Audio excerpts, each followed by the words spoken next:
Let's see if we can get it going. This is the 2250 daily deep stack.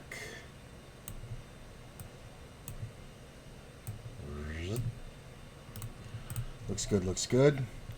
We have a 10NL 9 max over here. We're going all 9 max. I have decided to step it down just a wee bit. Whoa, what's going on with my mod? That's a weird thing. It was like flashing in and out. I think the batteries are fucked. Yep. So I'm just going to be playing 9 max because originally on the challenge what I did was I ran the 1,000 up to about 3,000 and then started playing 6 max 50NL and going to exclusively 50NL 9 max also. But before that, I was playing 50NL and 10 max, and 10NL 9 max. And honestly, I've had to make withdrawals. That is no longer going to be the case. Watch beeping. So we're just going to try to cruise this all the way to 10K. The numbers will go to 13K. The idea is to actually have $10,000 in my hand. Look at that, I folded the nuts. But whatever. It would have been fucking all in too. Look at this. This guy's leading. I'd probably just call. This guy would probably raise if there was 3 of us in the pot. Oh, well, Jack comes off. Probably lose. Anyway. So yeah, so the day starts at 42.12. So after having made those 3K withdrawals and then having a $1,000 downswing, my actual money that I have is $1,212.91. So obviously things are different. Wow. Look at this overplay mania. Definitely would have won it. Whatever. Probably would have gotten a lot. Anyway, so yeah, so that's what you guys are going to see. It's part of the thing. Sometimes you got to step down. Maybe when I hit like 1,500, I should have stepped down. But in all honesty, I was a little stubborn and I wanted to keep trying. So, and the thing of it is, it's not that 6 max is harder to beat. It's that it's more variance. So you're just going to end up in more situations where you just have to go for it, and you know, people gamble a little bit more. Things are crazy. So for those reasons, I've decided to step down until I'm back at about 3,000, and then we'll go to 6 max,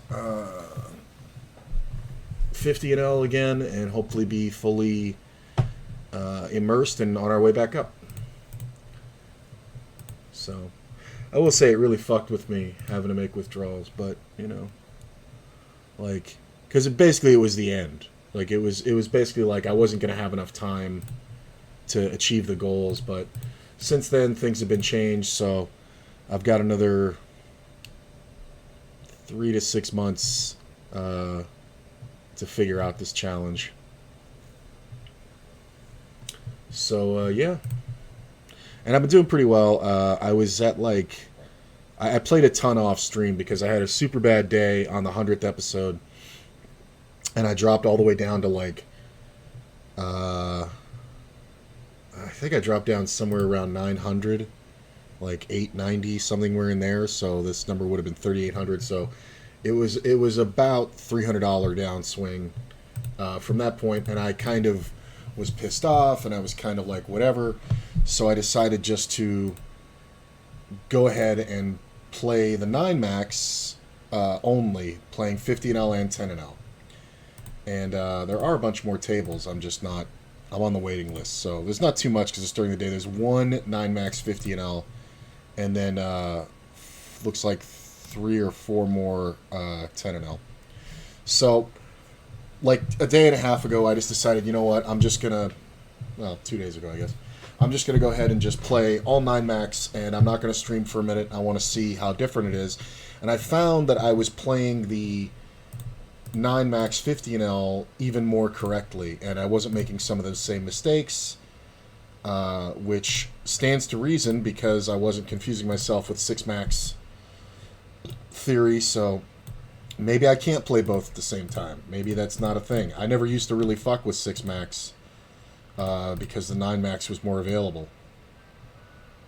So, little step down, but we don't mind. It's part of life.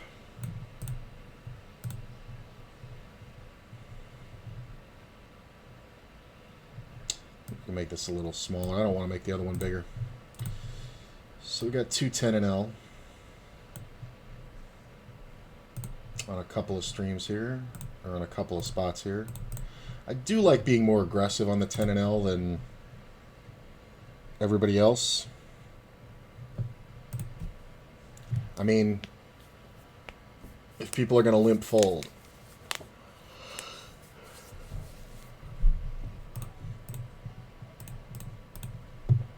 So what I'm going to do is I'm going to run the challenge till I get to 10K, and then I'm going to call it bonus 3K.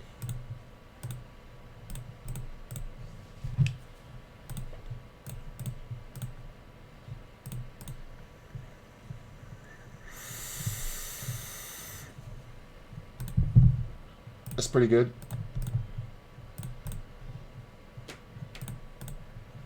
It's not a whole lot to do there. It kind of depends on the person. It's like, if he's improved, he's going to continue, or is he one of those guys who will take one off on the flop? The idea was to bet the flop, check the turn.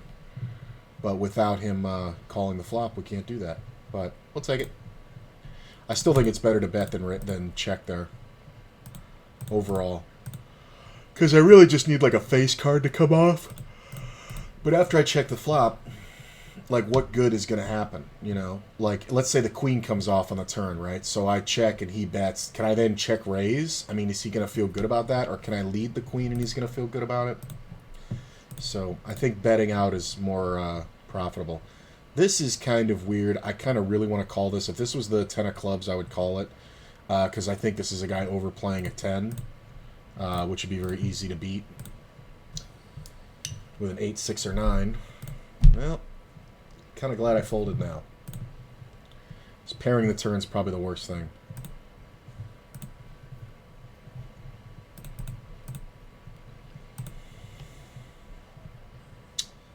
Yeah, because this is worthless now.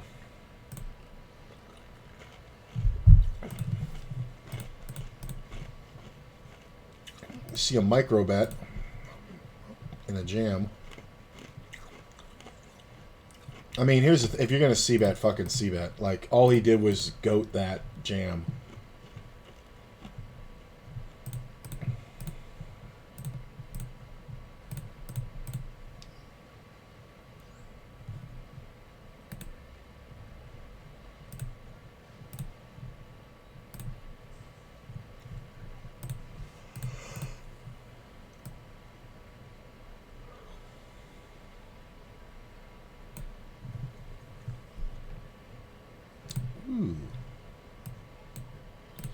It's another 10 and L.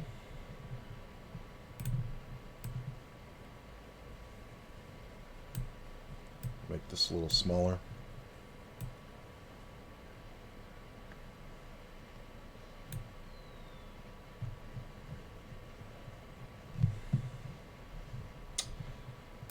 Bum, bum, bum, bum, bum.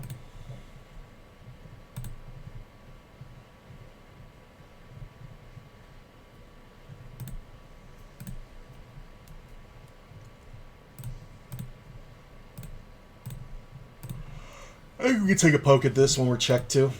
I mean, if this player calls, obviously it's the worst case scenario, but hey, we take it down.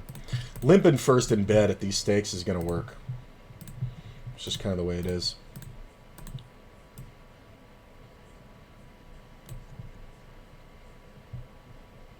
Yeah, we can call that.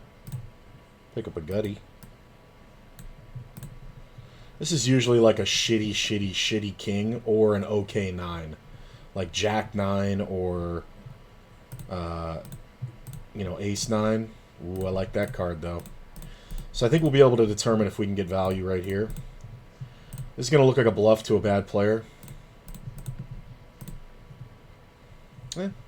I guess he just had a shitty 8. That's the thing, too, is he has to actually have something to play with. But I think like a king 5 or a king 10 would call there. Something like that. Shitty king. Okay, so we got a lot of 10 and L. That's good. We can get in volume to cure variance. I'm not going to bother with this. I'm just going to... Look at the gut shot. Peels right off. I mean, but then again, how much do you like it? I mean, how much do you like it when this guy bets big? So there is 150 in L. When I get on it, I'll replace this one with it.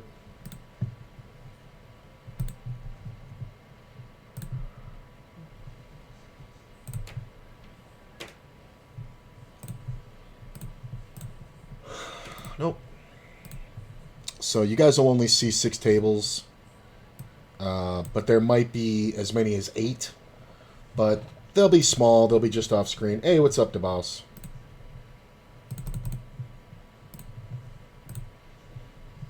How you doing, my man?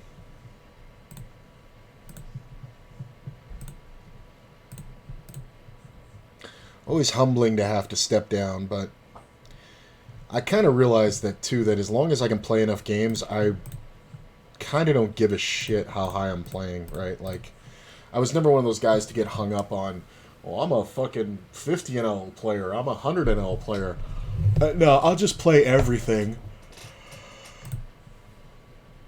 If the bankroll allows, I'll play as many of that iteration as I can. So the bankroll at 3K was allowing me to play 6 to 8 tables of 50 NL, you know, very reasonably.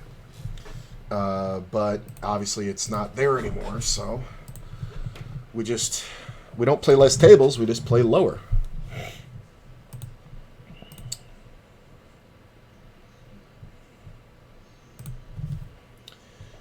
See a limp from Kino Cat.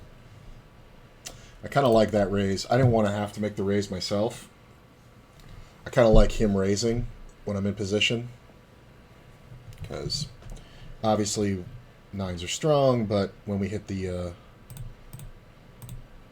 set, it's going to be just a really fun time. But you know, 7 high flop, we can keep betting and shit. This actually isn't bad. I like that I'm getting called over here, so I'm seen as very aggressive on this table. This guy has limp folded like 8 times.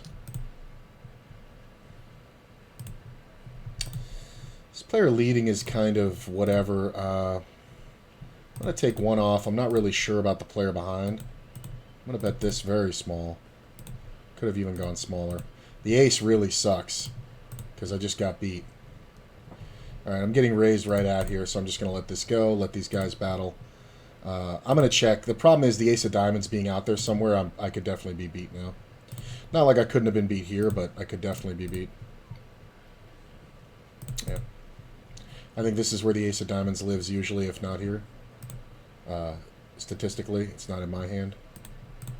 Like, I know I don't have it, but I'm saying, like, range-wise, I shouldn't have the ace of diamonds as played. This player should, or this player should.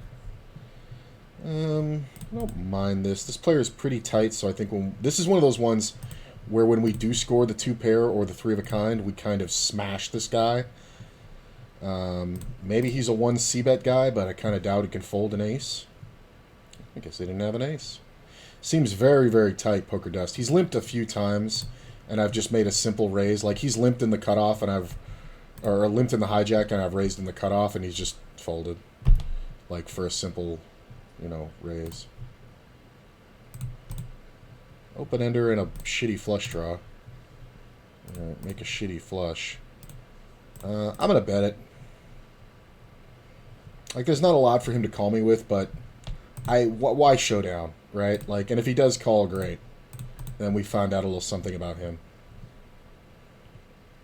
Those are my new nails, by the way. Purple with a silver glitter French tip. So I don't know how much you can see that, but they are purple, almond-shaped, with the silver, kind of a silver pewter glitter polish French tip. But it's going through on the slideshow. So those are the current nails. Ooh. We got some 50 NL. Nice. This is interesting. I do think we want to bet here. I'm going to pull this one off screen and put the 50 and L on. It's just more exciting because it's bigger buy-in. Hey, we take it down. Look at that. So, there's one 10 and L off screen.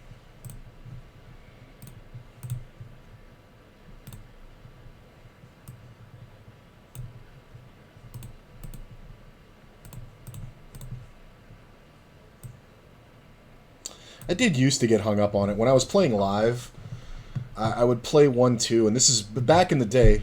Dude, you're not crunching ice. I need the ASMR. It'll come soon.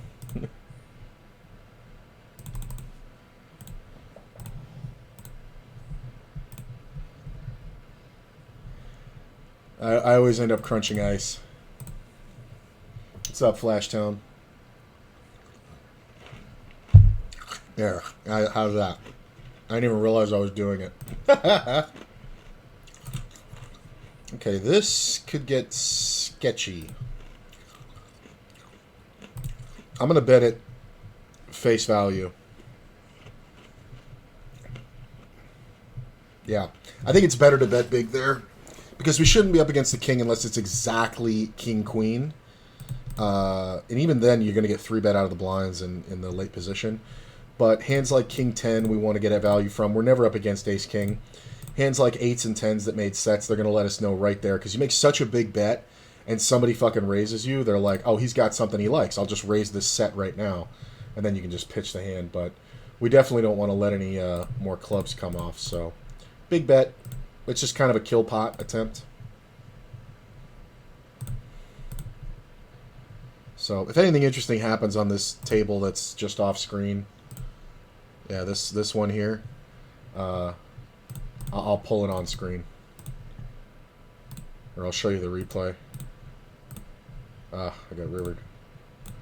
Got shot. But yeah, but I feel good.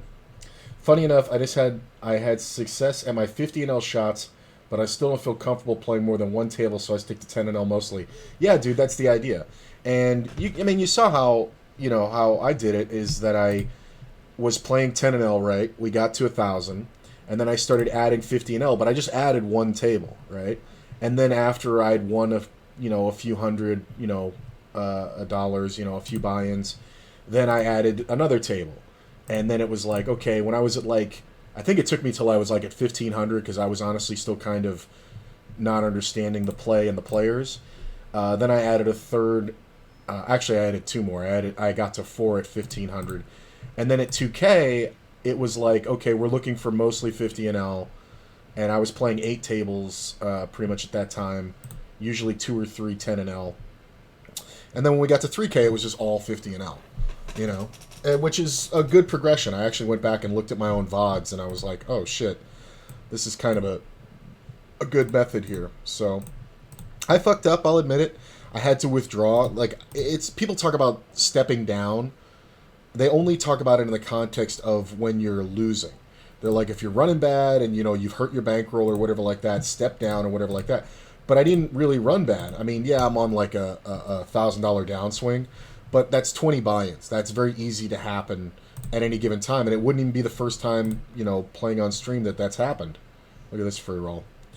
So it's very common, so that wasn't fucking with me, but the problem was I had to remove 60 buy-ins, for life expenses and emergencies.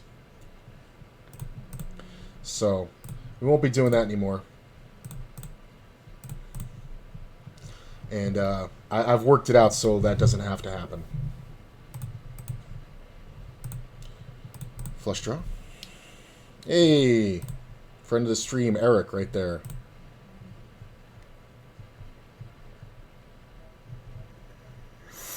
I don't love this player leading, only because I could get caught between two guys with a king.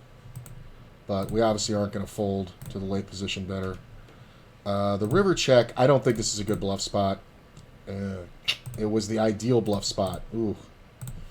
I honestly, when the king came off in the river, I was going to bluff it, but when the king pairs the board, it's like, shit.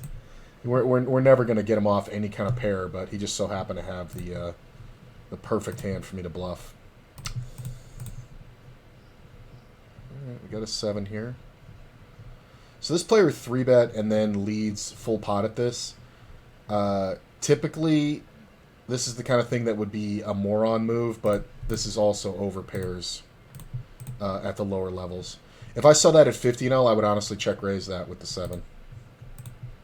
And that's not just bullshit. I actually have a clip where I did that that I'm making into a TikTok currently.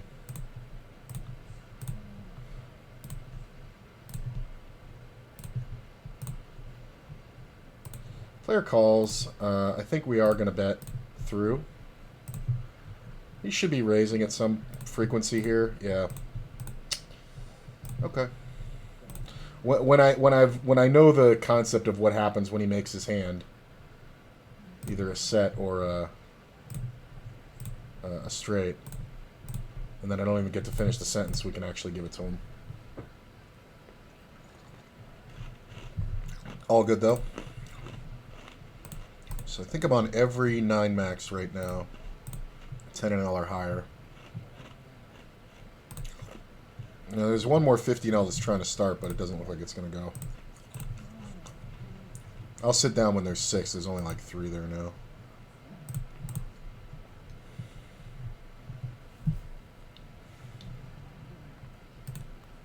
Play a lot of hands playing 10 and L too, because these players really pay off and overplay.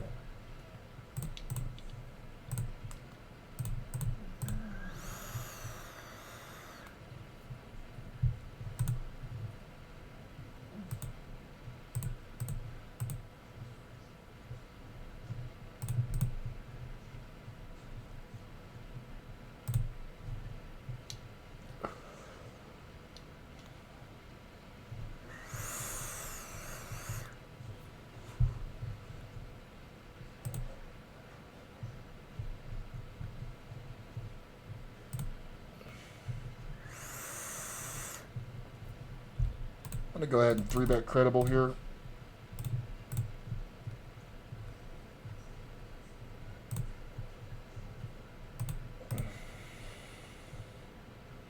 That was actually really well played.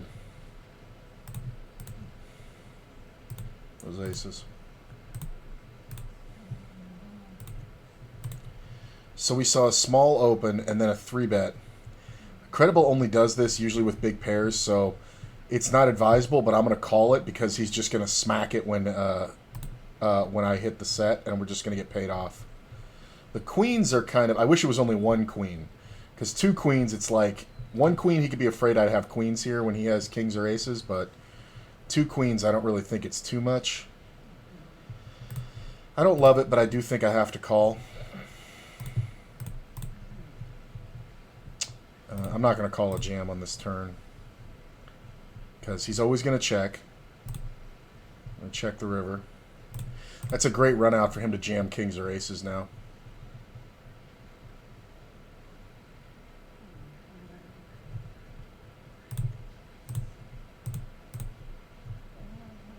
Getting 3-bet on the 10 max. Yeah, this is just aces and kings every time. It's ace-king if he checks. I've played with this fucker way too much. He doesn't open small and then 3-bet for no reason.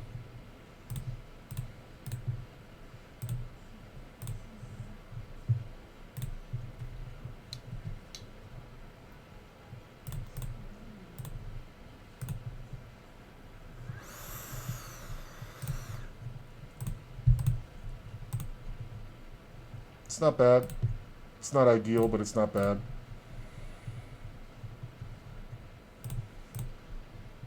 Take it. I like having the queen. I think I feel safer there with king-queen than ace-queen.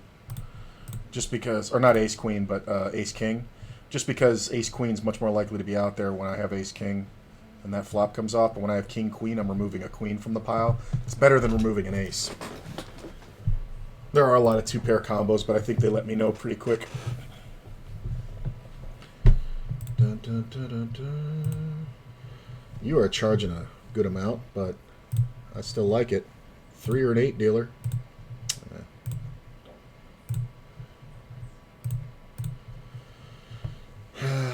He's gonna check, and I can't. I'm not gonna bluff him. It's fine. Oh, he bet. Well, maybe he actually had the flush draw. We are going to 3-bet pretty big here. Open the 8s. Calling. Yeah, well. Spade. 6.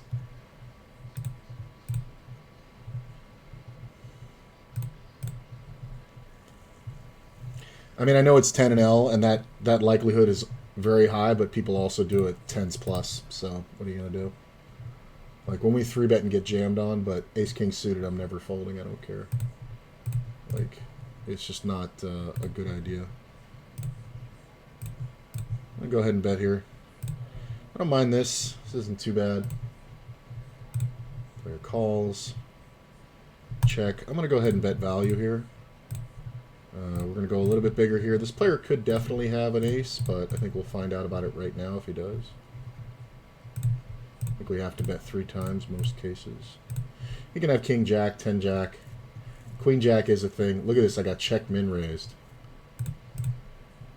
I'm going to go ahead and bet. This is kind of interesting. He led the flop, called, and then check raise a turn. I'm going to fold. I like that 3-barrel. I think he was hanging around with the jack. So, it's whatever. It's a good 3-0. Or it's a good 3-barrel. 3-0. God, I haven't played that in 20 years. Fold, fold, fold. Sergeant's snoring under the table if you hear that.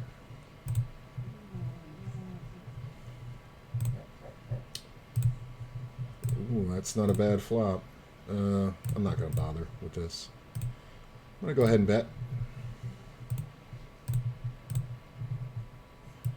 This will look a little sus, I think, but I don't think either one of them can call. I like to bet a little bit bigger on those just to like, because obviously the draws aren't going anywhere, so I kind of want to get a little bit more juice out of them when I can. Oh, there's another 50 and L. Look at that. All right, if we get another one, I'll put it right here.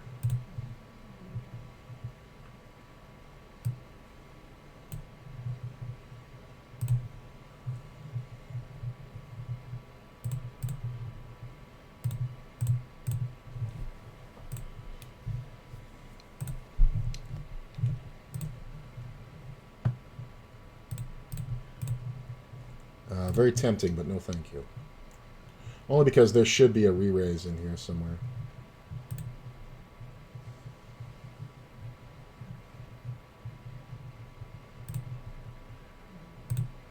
Oh, flopped a set of kings. Ace on the turn isn't... Oh, I'm looking at a table off on the side. I guess we just check call down here.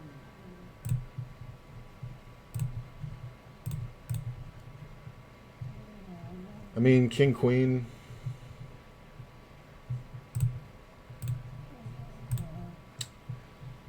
I guess we just call. There's really no reason to raise, because if he has a full house, he's going to get the money in. If he doesn't, I don't. Or if he doesn't, if he does have a full house, I don't want to give him all the money. But if he doesn't, we have to keep him bluffing. Like, there's no point in raising there, right? Like, if he has king, queen, or king, jack, I'm not going to fold the fucking ace, king anyway. So, if he's bluffing, we want him to continue bluffing.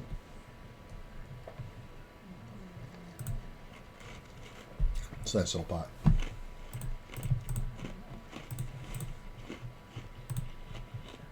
Went from 4 tables at 10 and L down to 2 with 150 and L. Now I'm trying to get back up to 4, keeping 150 and L, but I'm also trying to find balance between building both bankrolls.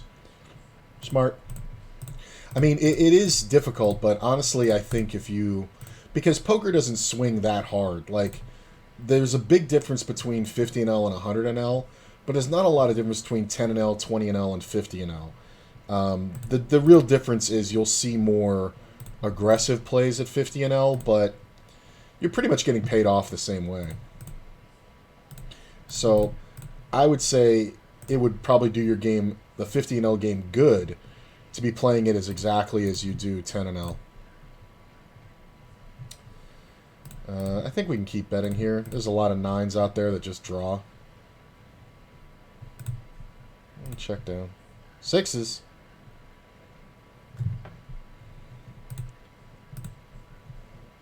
Let's go ahead and bet.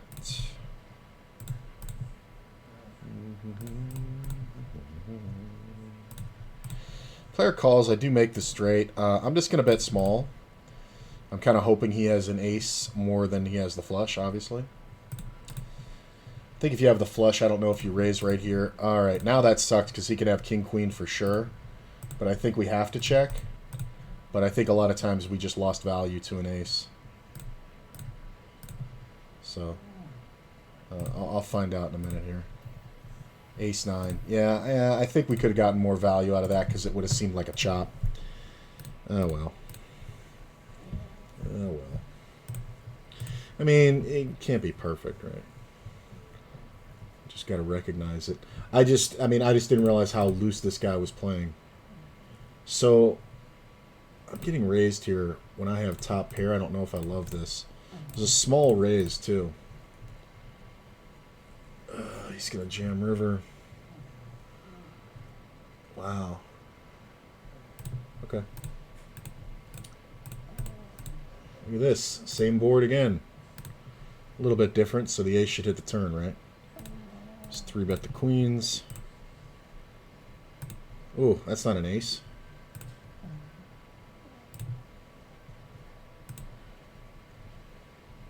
I mean, we're obviously not folding. That's a 9.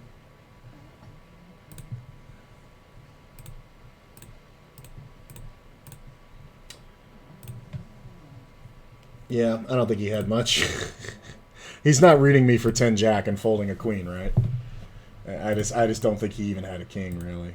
This is kind of tempting now. There's a lot of price variable in 10 and L, which makes it a lot of fun because you get to play a lot of hands. Ooh, that's a good flop. I guess we just check. Now, this player opened, so... Well, maybe he wasn't trapping, huh? I think we can call that. Fold this one, fold that one. 4 is okay, not great. Yeah, you got it, man. You're beat, but you got it. I love the jam.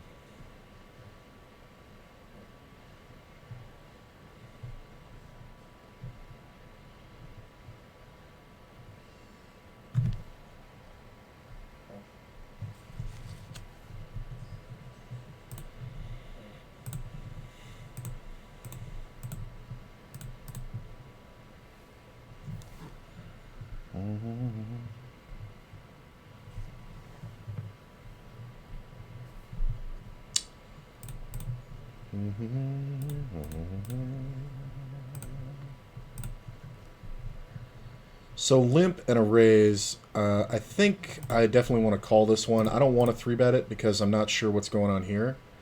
And honestly, I don't think I'm going to get too many folds out of a 4-bet. Alright. It's fine to play jacks for the minimum. You win. So this was a raise. I re-raised. This player 4-bet.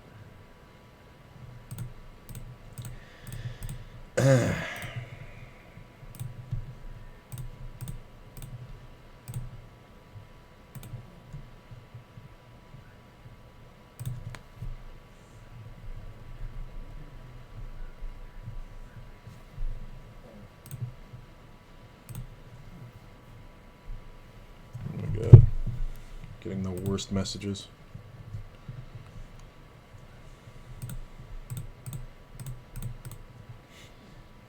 Grinder messages.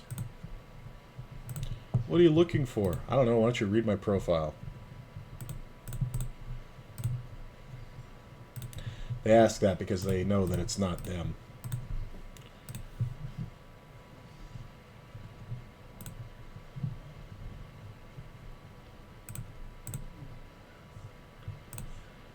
We'll just go ahead and bet here.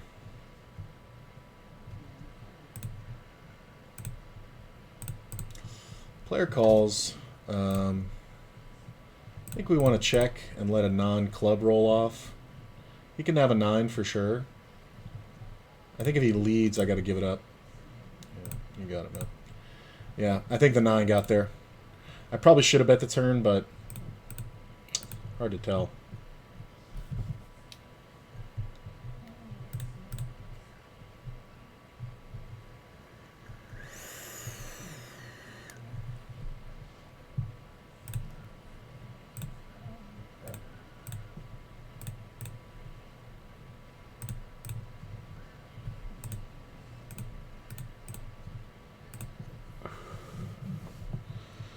Dun, dun, dun, dun, dun.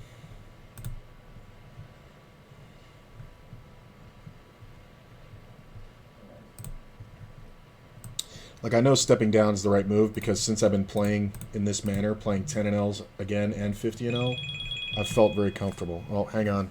Wife's calling.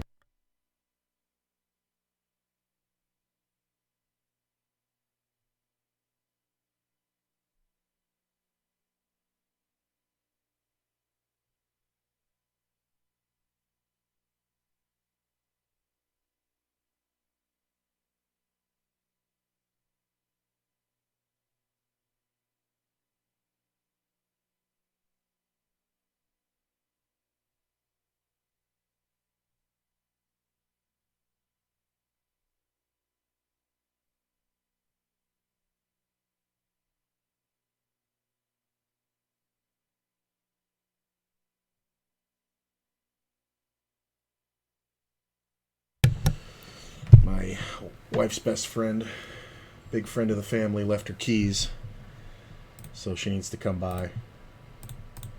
And they were putting way too much thought into it. They were like, well, we want to tell you exactly when because we know you take naps and this, that, and the other. And I'm like, we don't live in Compton. I'll just leave the door unlocked. It's fine. You know.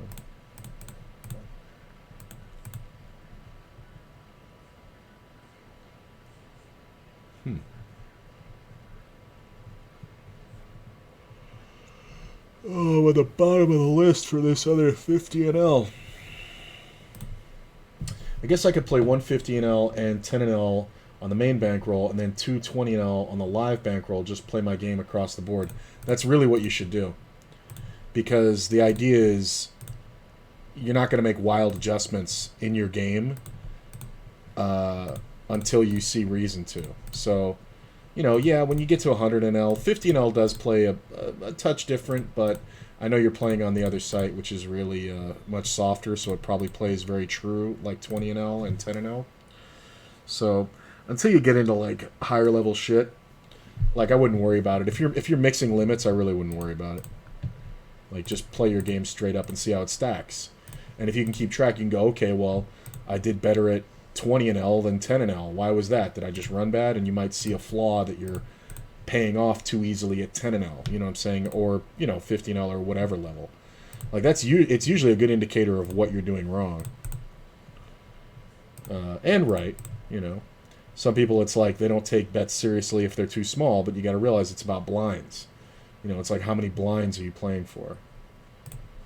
So I'm gonna go ahead and bet here. I don't really love the 8, but I think we can absolutely bet again. He can have a 10 a lot here. Queens. Queens. Queens. I raised. I check flop. Wow. He didn't 3-bet that one, but he 3-bet the other one. So it makes me feel like my other 3-bet fold was good. Because that's ace, king, kings, and queens. When he 4-bet, not when he 3-bet. He didn't 3-bet the queens, though. That's fucking hilarious. Like, it's straight up. I raised and he just called with queens. And then he won this teeny tiny pot. He could have absolutely won more. What a punk. Nah. Okay. See a lot more calling in the tail. You just kind of trying to make more hands. Which is fun. That's how I know that the step down was good. That was the end of the sentence, by the way, is because I feel like I'm enjoying myself. I'm going to go ahead and lead.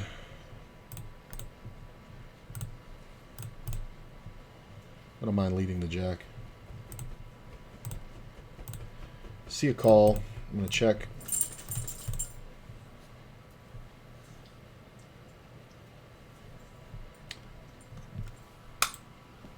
You win. Overcard and a diamond.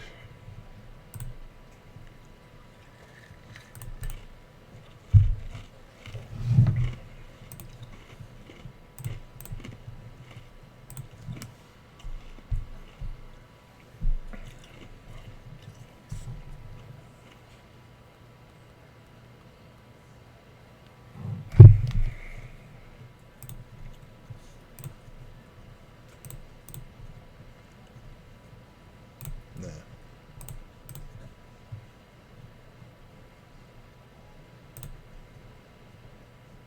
Damn. My dude went broke on that board.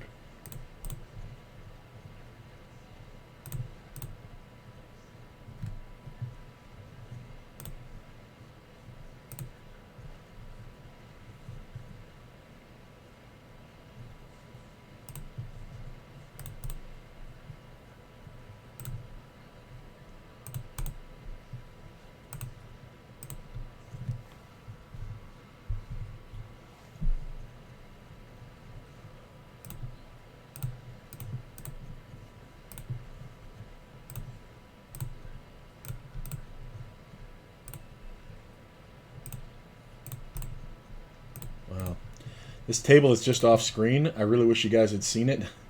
It's like I've ran into aces like 6 times. I've only lost like 30 blinds per pot, but it's been like just check call, check call, check call on these way too small bets. And the guys just had aces 3 times. In like 10 minutes, I've ran into it. Ooh, got another 50. All right. I'm going to let that one go. Wouldn't always. I'm going to move one of these off screen and put the 50 NL up here. I think 2 50 NLs is fine.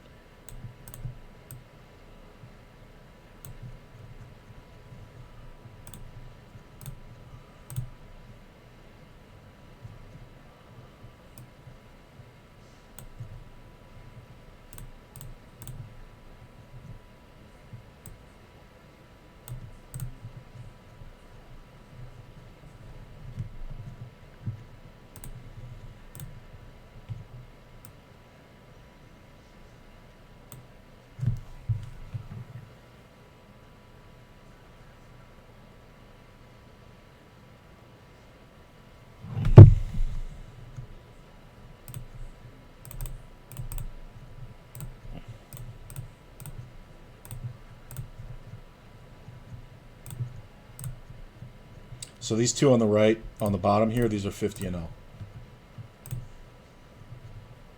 And this is the tournament up here. The rest is 10 and 0.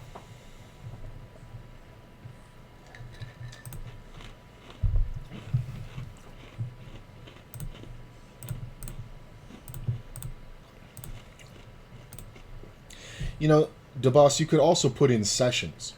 You could say, you know what, I want to work on 20 and L today and just play that. You know what I'm saying? You could just play 4 20 and Ls to build up your live bankroll, because I know that's what you're using that for. Or you could take other sessions and say, okay, I'm just going to play 10 and L today, and you could play 4 or 5 or 10 tables, whatever you're comfortable of that. And then you could say, okay, well, today's a shot day, so I'm going to play 1 or 2 50 and Ls. You know what I'm saying? Whatever you want to do. It doesn't have to be consistent. You can break it up. You know what I'm saying? It kind of depends on what you feel like doing. Well, we got the king. So, we're just going to bet here. Kind of have to bet really big, too.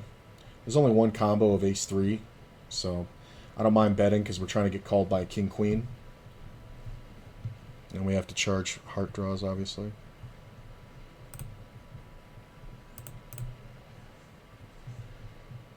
Open lobby. Cool.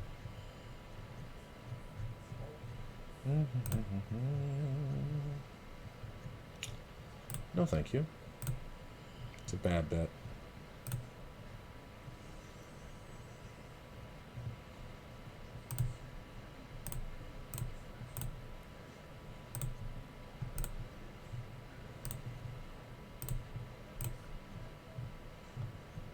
I mean, I lose to an ace here a ton. I'm just going to let it go. I don't like this. It's too big a bet. I think the bets on the turn and river are going to get too big. There it is. Just 4x jam.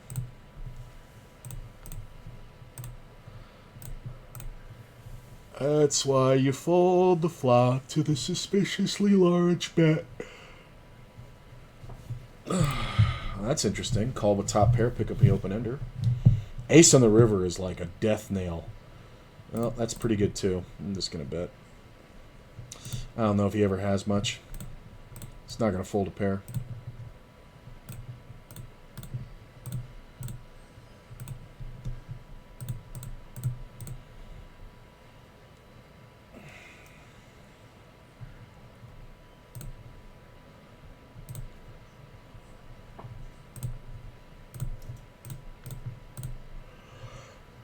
There's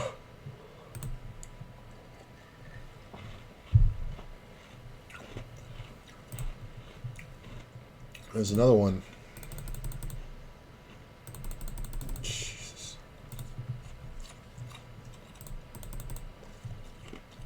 There's a raise and a call, and then all this action on the flop. It's insane. Obviously, it's a set, bro. I got called in it because I didn't bet the second nuts on the river, but it was my last hand, and I knew it through my toenail in the pot. He was folding, so I just checked. To see his cards. Didn't like that. A dick move. No, I mean, is this online or live? Because if it's online, I know it sounds weird, but you might actually run into the player again. Like, I don't know how big your local card room is, but look at this: a $4 open and a call. I'm just gonna call. I was gonna jam it, but then I was like, why would I do that? Because he should be opening a pair.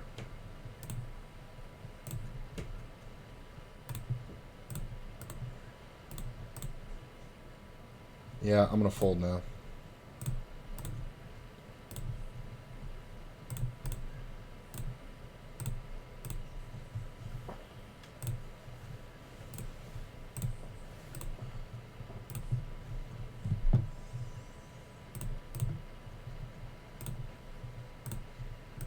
God, some of these players play so fucking bad, it's hilarious. 3-bet by the blind. We are calling. It's a lot of kings. Trying to make it look like bullshit. I mean, if he has ace-king here, he's going to bust me. The queen's kind of whatever. I'm just going to check back because he should never have spades. He should have a lot of bluffs. He can obviously have queens. He can obviously have aces. This feels like queens a lot here, or ace-king, but I don't think I can fold as played. Yeah. That's fine. The queen's really good for me, so for him to be betting the ace-king like that, it's kind of reckless, but the pot was small, so it's whatever. Just annoying. Just annoying. I'm never supposed to fold, though. And not only that, I'm supposed to have flush draws. He's not supposed to bet that big, because when I call him, I have one of the 3 combinations of hands that I can have to call him there. So, I know players don't think that way. Like, we're giving him too much credit if you think he thinks that way. So, yeah, he's just a face-up Frank. Okay. Well, that's the ace-jack. I'm just going to bet.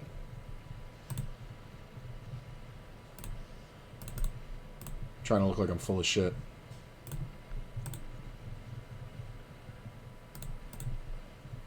He has a set, I'll puke. But he never has a set. He has king-queen. That's how you bust a guy like you, bro. Did you like that $20 win? Because I just won 100.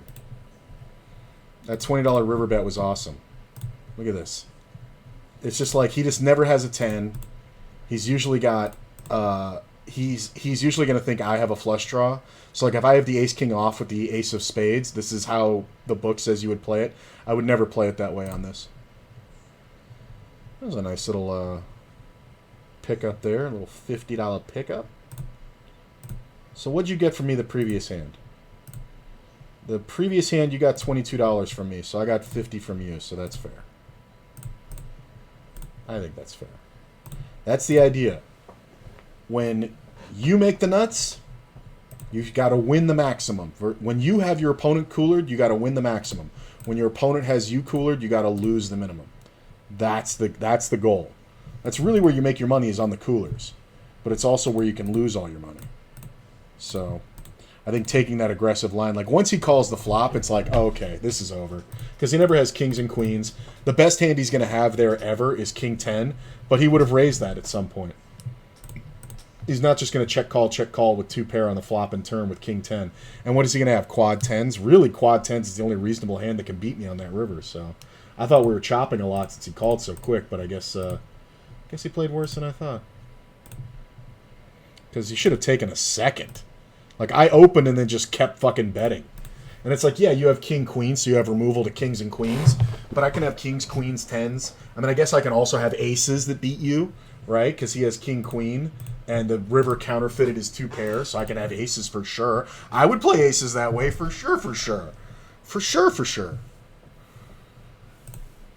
No, yeah, I think that's really poorly played by him. He just, plus just calling the king queen offsuit on the button. Like, he could have 3-bet, and then we have a different story. Because then we're probably getting it in on the flop, because when I call him, it's going to look like I'm trapping aces. Or ace king. But it's whatever. We're about to go on break in a minute here.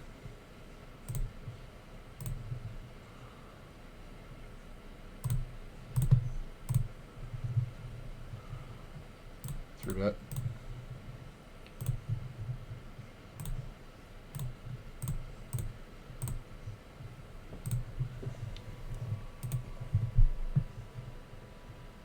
I guess we just get off this table, right? Fuck it. Take the 100 and bail. Online, I've never played live, sadly. I've talked to him about it, and I think it was him being salty. I won all the pots I played against him. Yeah, no, it's fine. I just wouldn't tell him. I just wouldn't tell him that's why I checked the river, was to see his hand. And I've done that. I've absolutely done that. I've done that with players that I know I'm going to be playing against a lot. I would just tell him, I would make him think I sucked. I would be like, well, if it's like a flush or whatever, it's the king high flush. It's just like, well, I didn't think you'd call me with anything other than the nuts, so I just checked it. Let him think you suck. That's fine. You can do that. It's better to let everybody, think you suck while you're doing good. All right, I'll be right back.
It's so funny. There's a rapper on YouTube, and he's made himself hugely famous, wildly successful. His name's Tom McDonald, and he's got a song called "Everybody Hates Me." And this is the first song I heard of his, and he's funny. He's kind of like Eminem, but like a little bit more crazy white boy in him. But he's a lot of fun, and he's a flash rapper, but he's really talented too. Like, he's really, really talented. Here's another 50 and L we can get on. And he's got this song "Everybody Hates Me," And it talks about how no matter what he does as a rapper, and this is already after he's been successful and he's a millionaire and he did it all himself. He produced all his own albums and everything like that. He talks about how no matter what you do, people are gonna fucking think you suck. And there's a line that's something like, "People are gonna hate you no matter what. You might as well do what you do and just let people think you suck."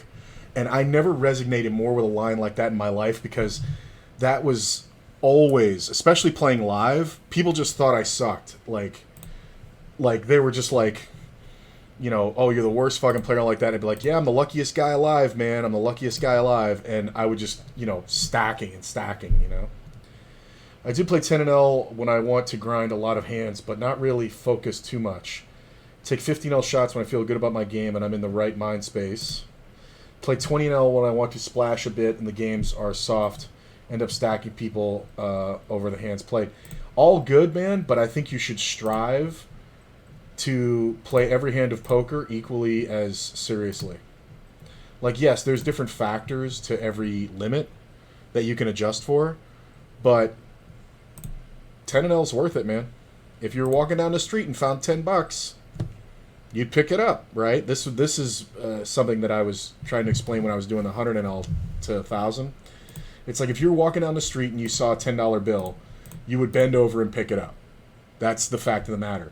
So if I have a space open and I'm not putting a table there, then I'm essentially walking past that $10 bill. You know what I'm saying? So like if I have to play 10-L, so be it. You know what I mean? But I'm going to take it just as seriously. One of these tables on the offside is kind of doing something right now. I think I just got a showdown. Nope, motherfucker hit it. It's so brutal because people just do not bluff at 10-L, but you have to make so many river folds when you just can't raise, because it's like they don't fold the flushes. You know, the flush draws to aggression, so you kind of just have to check call, and if the flush comes in, just fold. Which just really sucks. It would be super exploitable if it were 50-L. But they're not making moves. That's the point.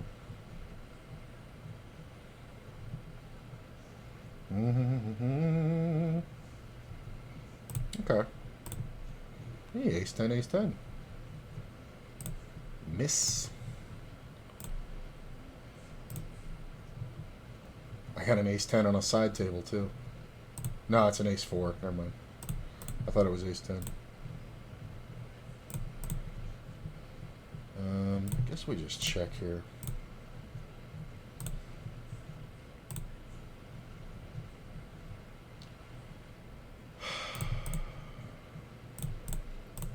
This one guy's kind of feeling his oats on this other 10-L, so we're going to have to smack him down. Man, it's gloomy out there. I should probably close the blinds.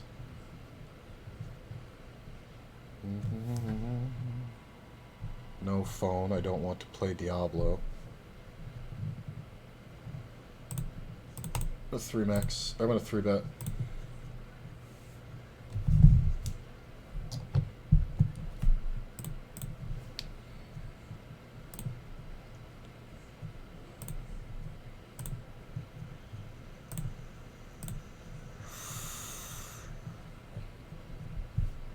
Alright, well, we're not going to fold.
All right.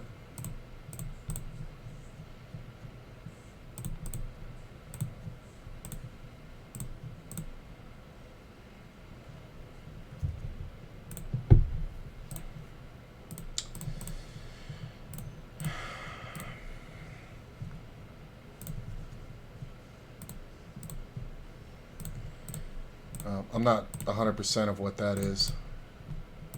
I don't know why he's checking the flop. He should just be checking flush draws on the flop, so.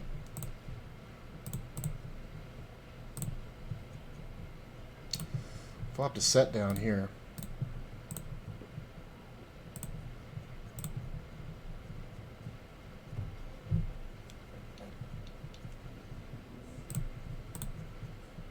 Don't love this. I'm going to check and probably get exploited by some bets. I don't think we fold.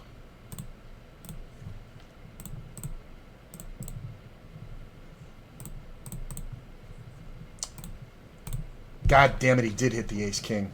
That's the only combination of hand that plays there. The flush doesn't play that way. No 3-bet either. Just totally took it in the shitter. Just no 3-bet whatsoever on this guy. No 3-bet pre-flop. Look at this fucking flop.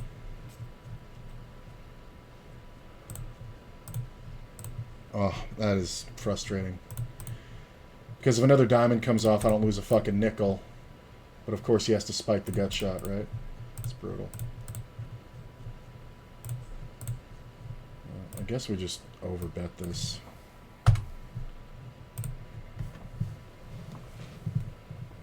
I'm just trying to get called by a king.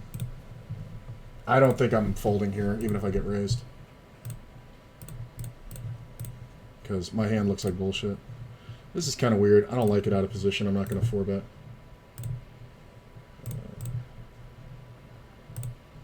See, the guy thought about it. He almost called it. Jack's pretty nice in the tournament. I think we just go ahead and bet. Just nice value sizing. Get called behind.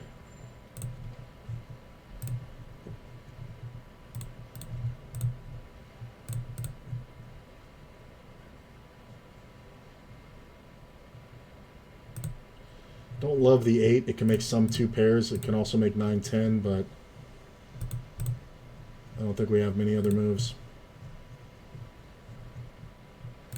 Just because King Jack won't fold here, Jack 10 won't fold here, Jack 9 won't fold here. So, I don't know where he's coming from, but he might have folded King Jack. Nah. Jack, King, Queen Jack. I got a royal flush down here. Have a full house. Have a full house. Ah, he folded! I bet a dime and he folded. Royal flush. How you like that?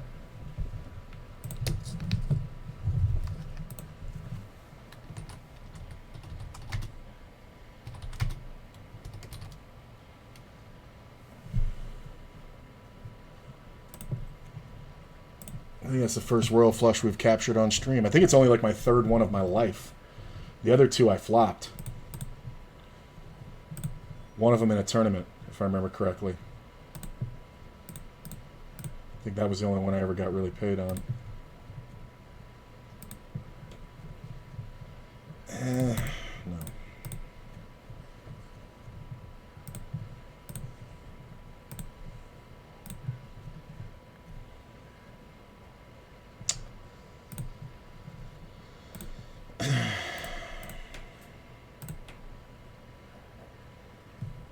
I mean, he got 30 bucks out of me with the fucking second nut.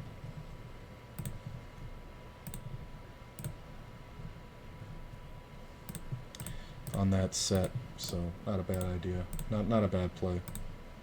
10. All right. Go ahead and bet big. You're a fucking moron.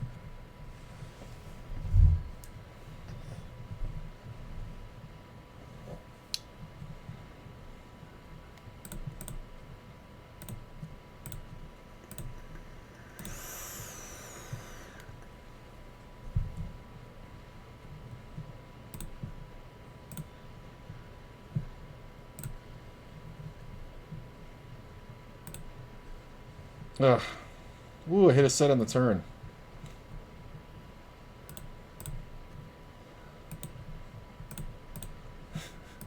Now I don't even have a set.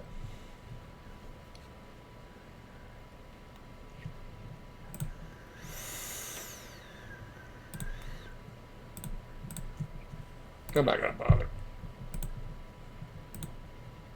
That's why you don't bet it, bro.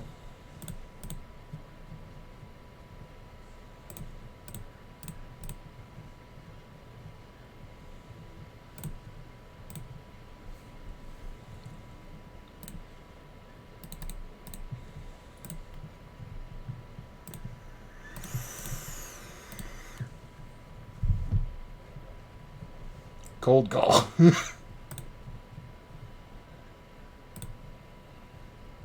It's a nice turn. It's a great river.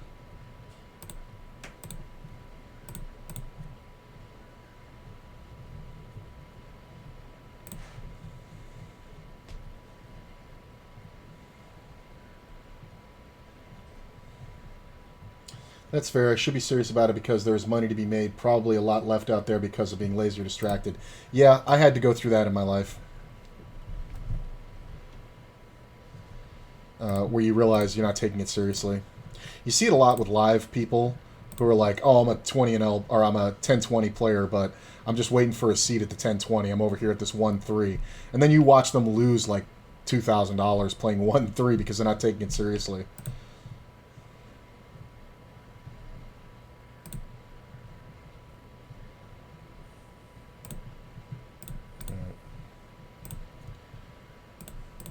I think this player's got 100% VPIP. He's just limping everything.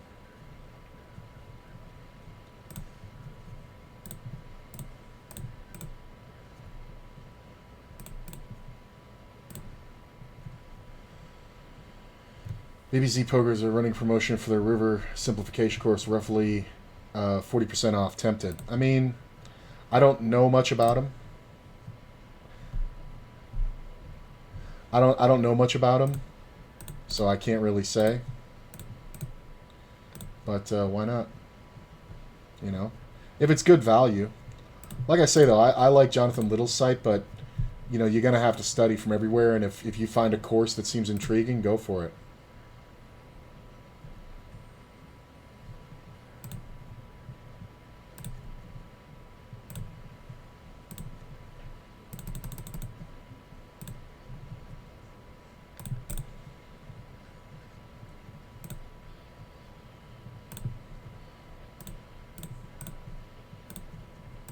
So this player 3-bet and then checks. There's a lot of flush combos that he has here. The Ace King of Diamonds. He also has pocket queens. I mean, I'm just not looking to hero anybody at 10 and L. It's just not the way you make money. It's just not the way you make money at 10 and L. Not that there's no hero calls, but they're about 10 times as rare as they are in any other limit.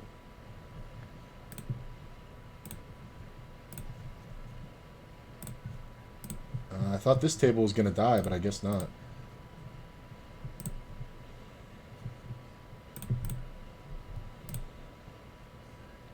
This guy's hilarious.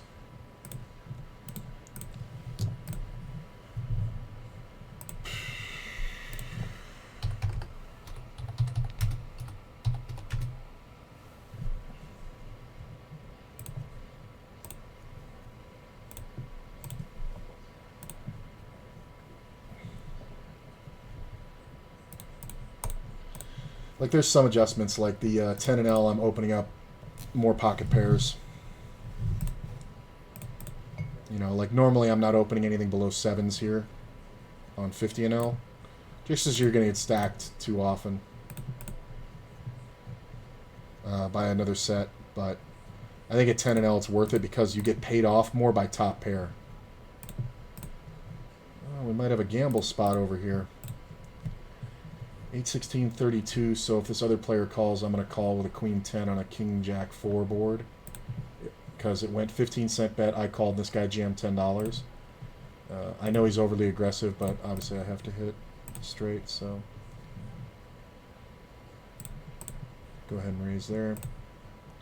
I folded it. The other guy folded, so I folded it.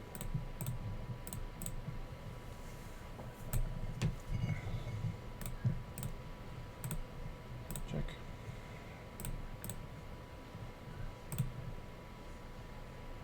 I'm making a lot of sets on flush-heavy boards. I just did it again on this other table. No board pair. Yeah, I still won.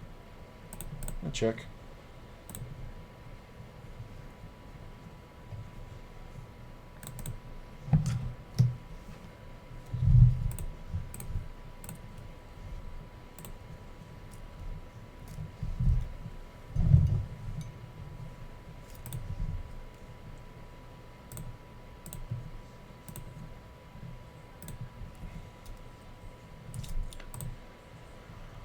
Ba, ba, ba, ba, ba.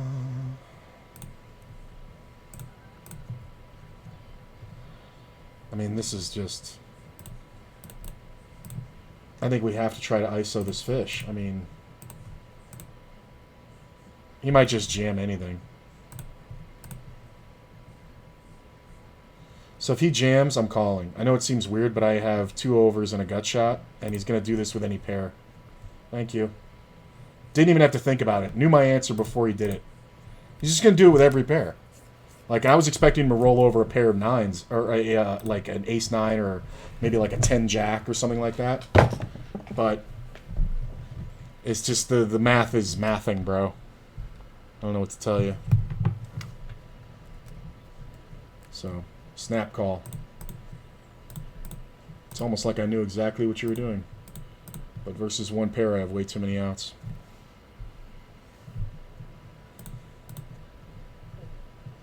Probably have 40% equity against most of the hands he's jamming there. He's not jamming the monsters, right?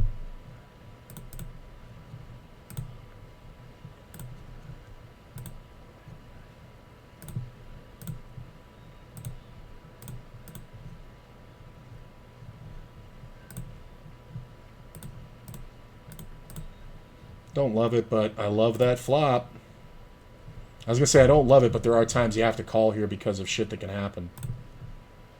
I'm just going to raise Scrooge. He's kind of silly, so he may go ape shit. No, I don't think I think if we don't get a call there, we don't get much more out of him. But when he has like over pairs or 2 pair, this is hilarious.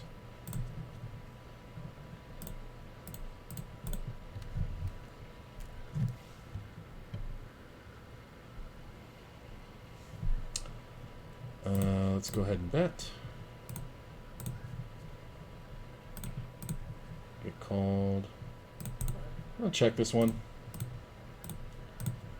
Yeah, that's fine. I'm going to let him have it. I didn't realize who I was playing against.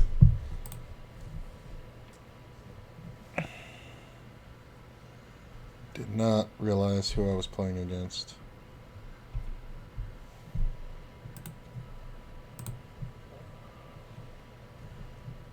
Check. Oh, spin is in the seat now. I thought it was the same guy.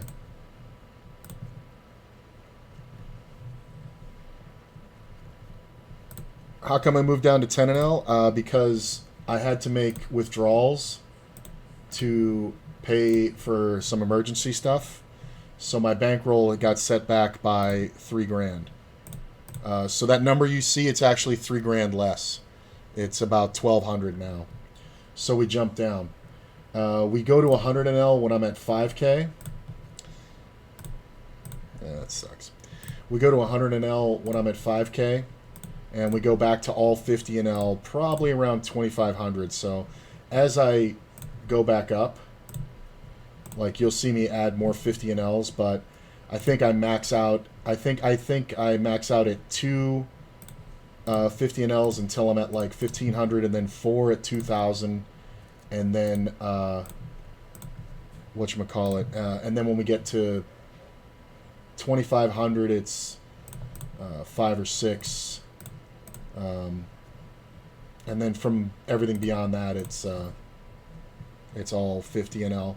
But we start adding the 6 max because there's just more variance. A lot of limping going on this table.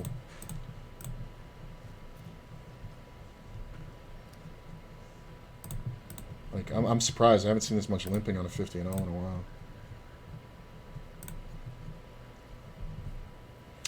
But yeah, if I didn't have to make the withdrawals, then yes, I would be playing 50 and L, or I would be playing 100 and L 6 max. There is no 100 and L 9 max that goes on WSOP. But you're absolutely right. So usually only takes me. I think to get to like $3,000, it took me like, because I was only winning 2,000. It took me about a month worth of sessions, and then I kind of got stuck there playing the 50 and L because I had to make withdrawals. But I've worked it out, and we won't have to make any withdrawals, and I've got about a good... I'm hoping it doesn't take me as long, but got about a good 3 to 6 months before we have to worry about it again. Got shot in flush draw. I think with 4 players in the pot, we just want to call this one. I don't want to get blown off my equity. Make the flush.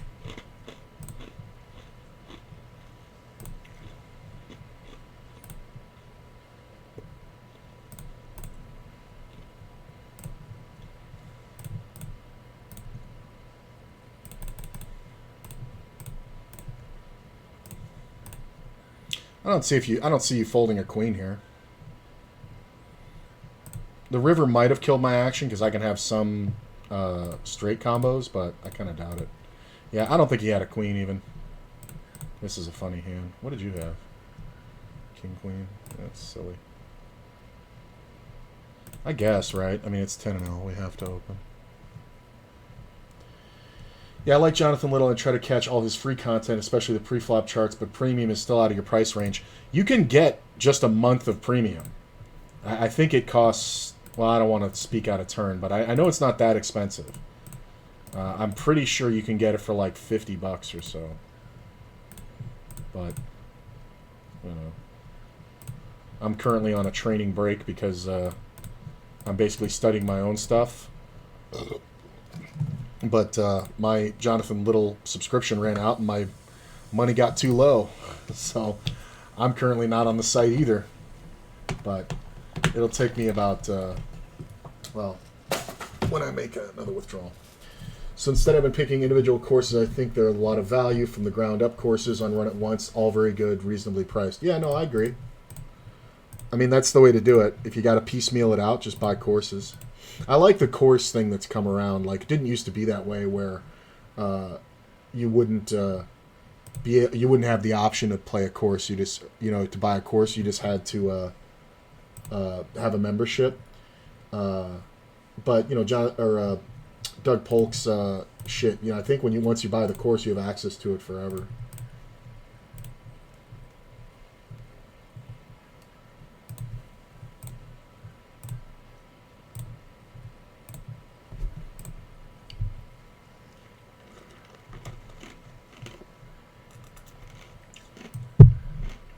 So I check raise this. This is my problem. Yep, I knew it. I knew he was my problem. That fucking guy is the nittiest nit. So I was check raising to see what he would do, not what the original raiser would do. Because the original raiser jams, he can just have, you know, flush draws, but we got a lot of good free information there. Because it's not like he's going to fold the nuts. Close. Ugh. Would have flopped the flush draw.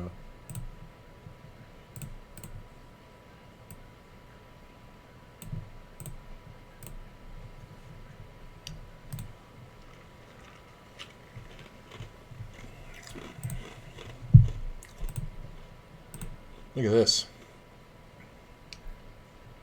Ace-5 went nuts.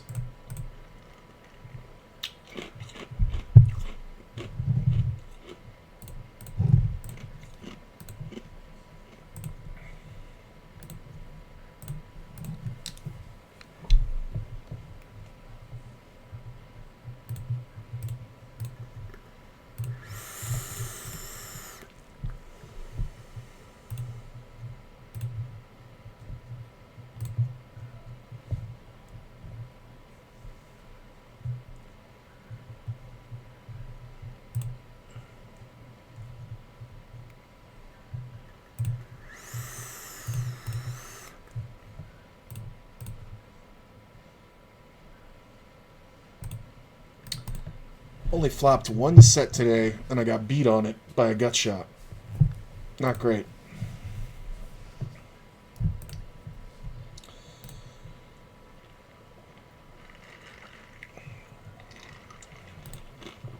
You win, brother. I still like the 6-table setup.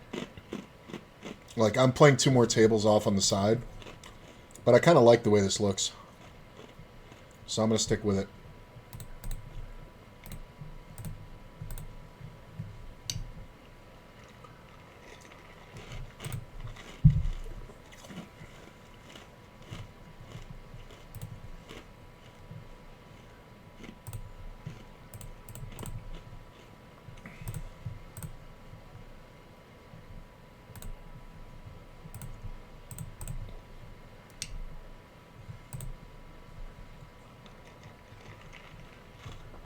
So this guy's kind of a maniac. So I love that he called. I think we just call. Damn it. 10's one of the worst cards. It makes him a lot of 2 pairs. I think if this guy calls, I really don't think I can fold. That's a better 2 pair. And I said he's a maniac.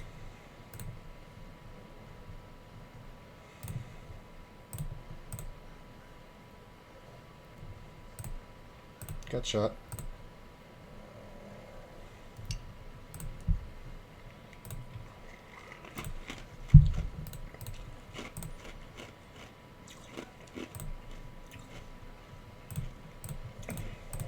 Player in a big blind sitting out, so this is actually an okay call.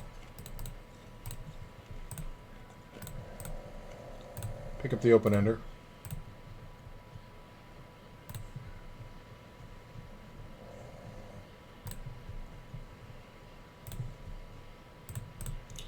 Queen. That's not a queen.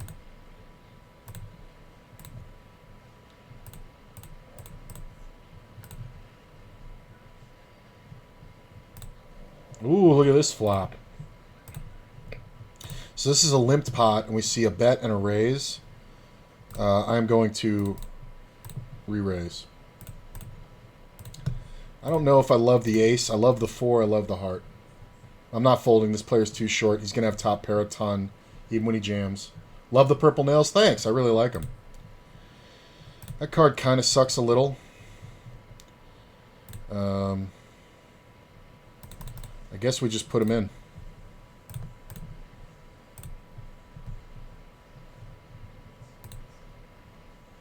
Jack 7. I was trying to put them all in. He might have seen that as... That might... Believe it or not, that 17 cents might have cost me the pot there.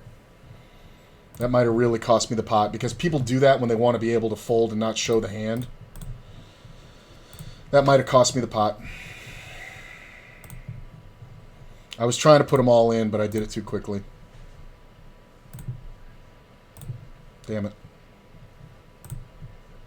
That sucks.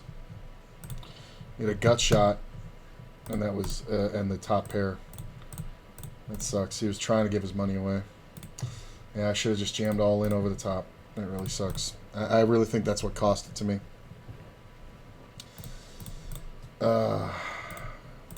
Because people do that just so they don't have to show down the bluff.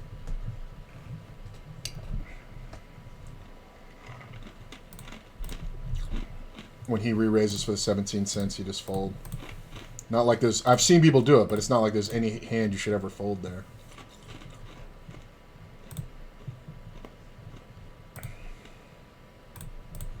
There's too many players in this one. I'm going to check it. Ugh, that sucked to lose that.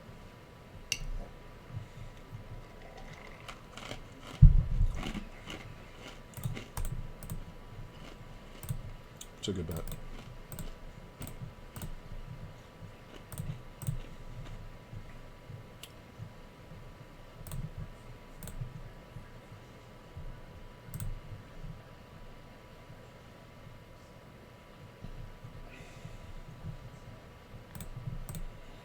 But yeah, we were doing my nails yesterday, and Courtney, we couldn't really decide what to do, so I was kind of flicking through, and I saw this design in red, and then I didn't really want to do red, So he said purple. So I like him.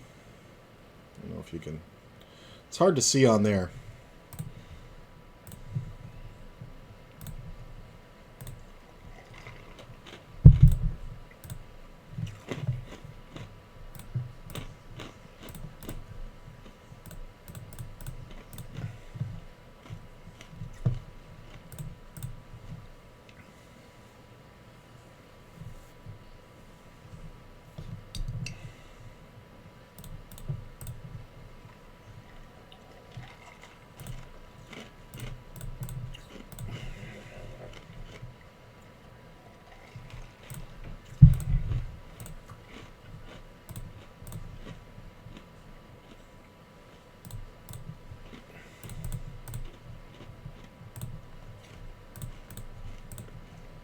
Yeah, I definitely think that cost me.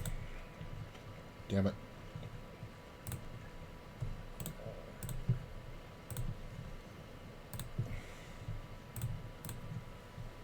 Ah, it's annoying.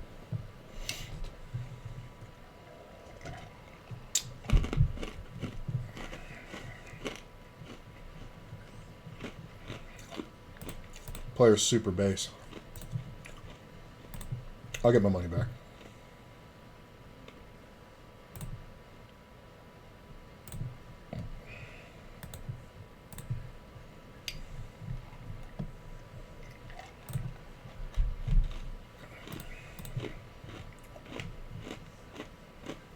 All right.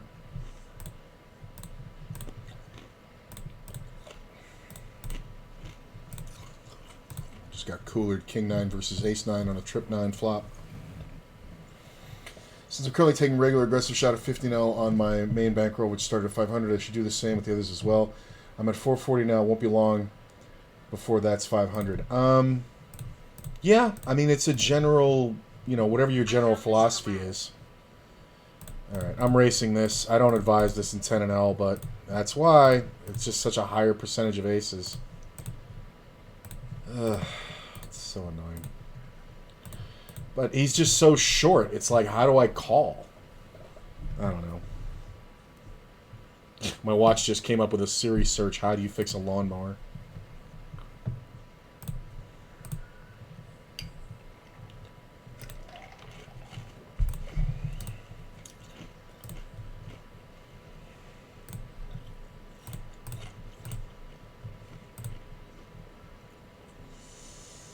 That's a lot of blinds. Well, at least somebody else called it. I don't have to. Yeah, felt like a race.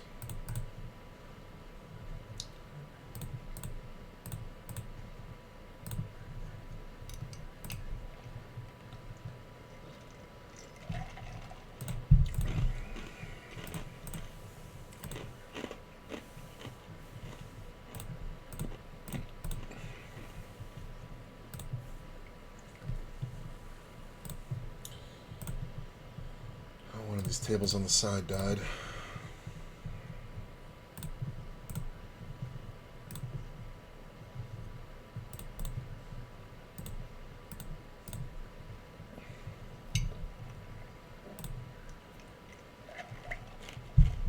Queen's bad and spade is bad. Wow.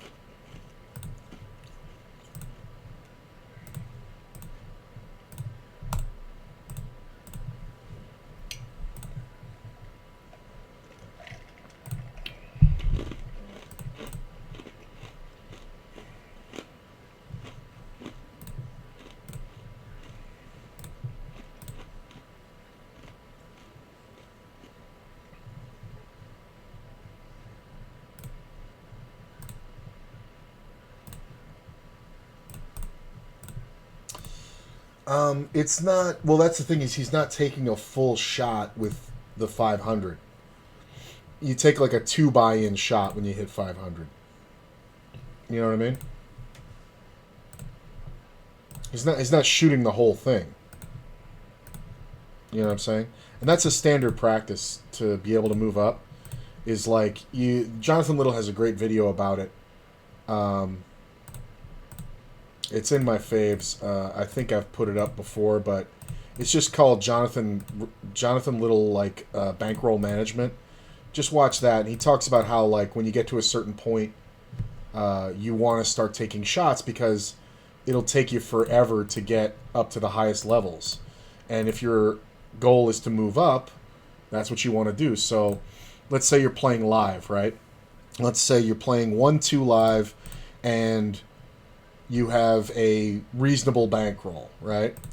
So you have 50 buy-ins, right? So you're saying $200, so 10 grand, right? So you have the 10 grand, and then, like, you build it up to, like, I think his rule of thumb was 25 buy-ins at the next level. Okay, why am I getting called by everything here? Yeah, it's fucking garbage. So, like, when you had 25,000, you would then take a shot at the 2.5 level, for like $1,000. You know what I'm saying? So it doesn't hurt you.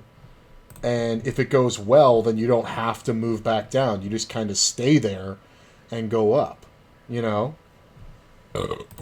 you just kind of use it for the next level. So it's like when you get to,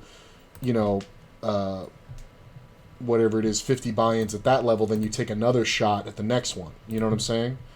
But you just got to have rigid stop losses.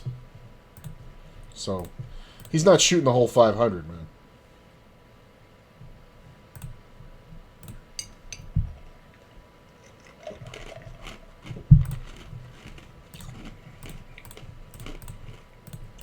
He's not gonna play 8 tables of 50 and L.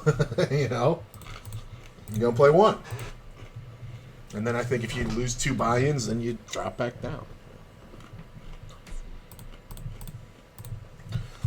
But it's something that I wish when I was younger, when I was playing live, I wish I had been more aggressive with.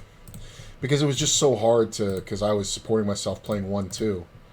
I used to love how people would say you can't make a living playing 1-2. Meanwhile, I was. Like, it wasn't a great living. I was only winning, like, I could count on about 3,500 to $4,000 a month playing full time. But okay, this guy is starting to. Okay, all right. That's the thing. That's why it's called shot taking. Because, like, back then, if I had, like, reasonable.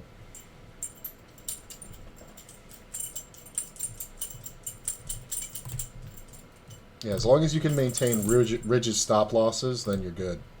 Like, if you're gonna dust the whole 500 if you tilt, then whatever.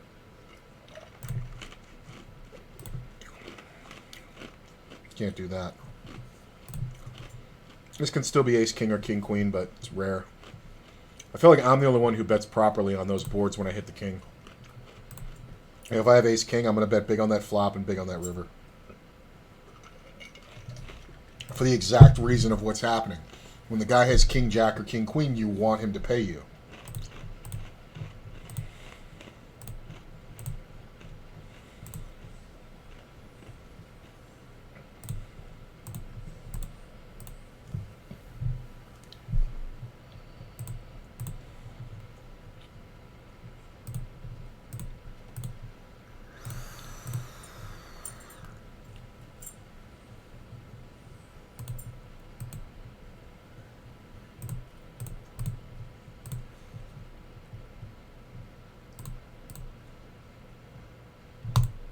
I'm gonna call.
Finally flopped a set.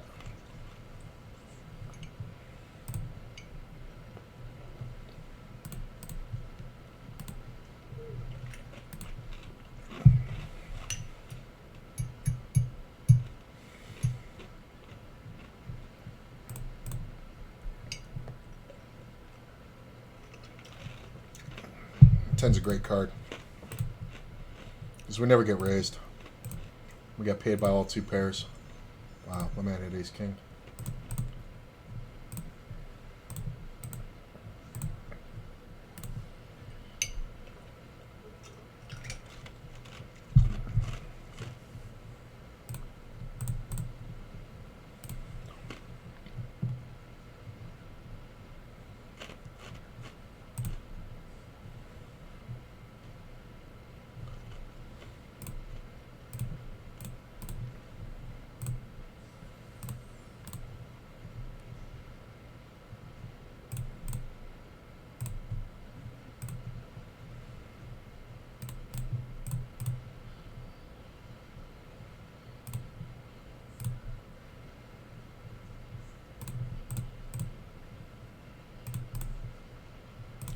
I can't believe I just got trapped by ace king.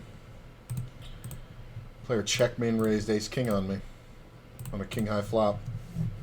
I had to pay him off because he just kept doing it over and over and over again, and nobody was fucking continuing with him, and I've never seen him before. But it's like, how can you always have it? I had king queen, but what are you gonna do?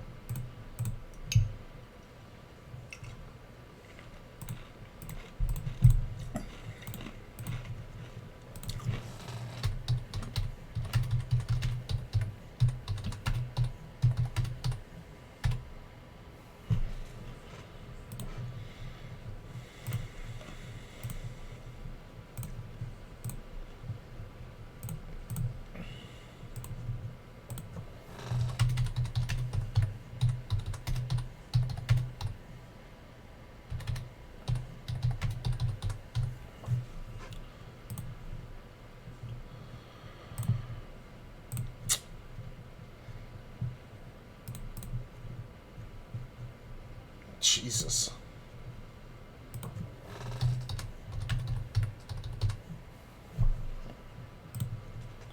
Yeah, it's always aces, bro.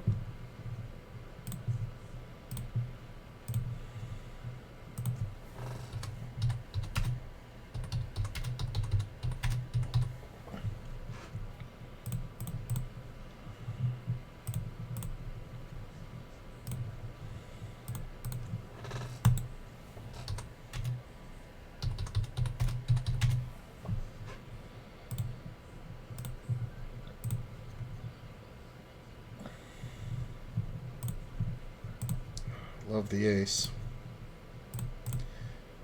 I do think we have to bet.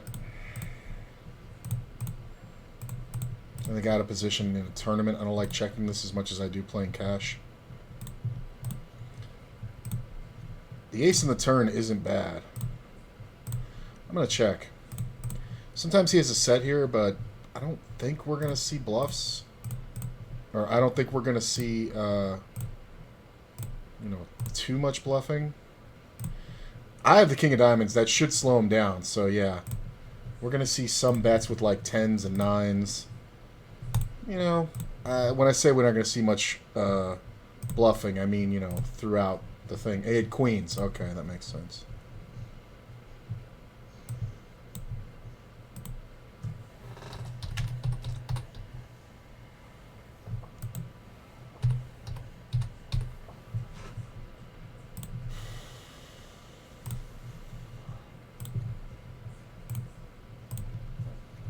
Should definitely research that strategy and start introducing it myself.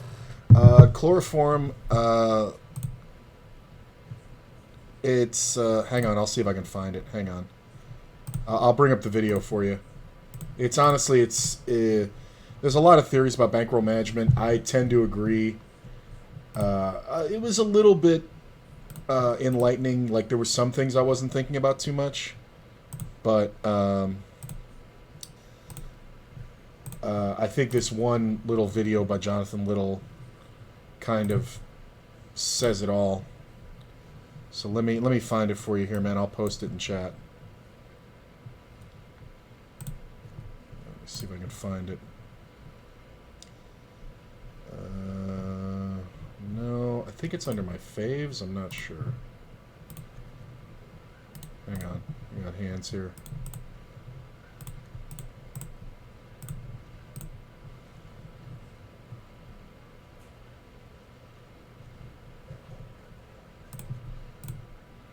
Three bet by spin.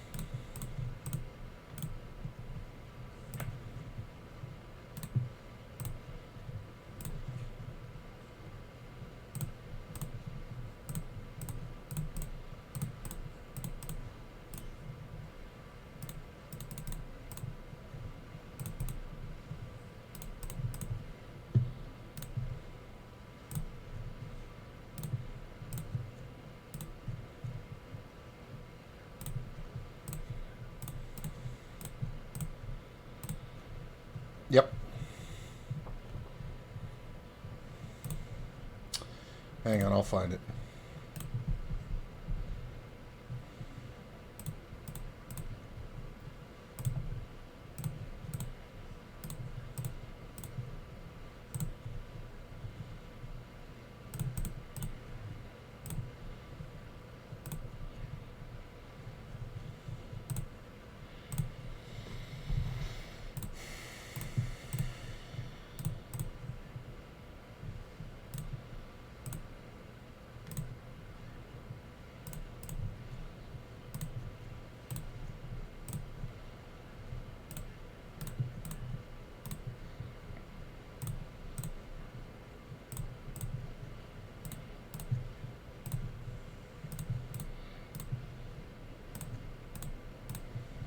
Damn, I missed all three flush draws.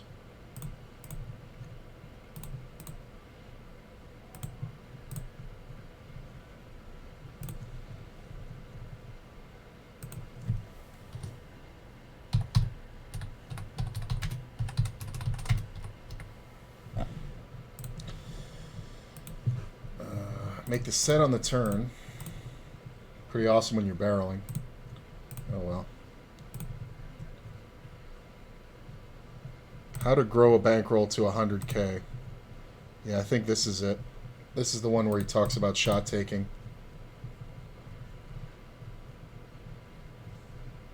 Just want to call. I think this is it.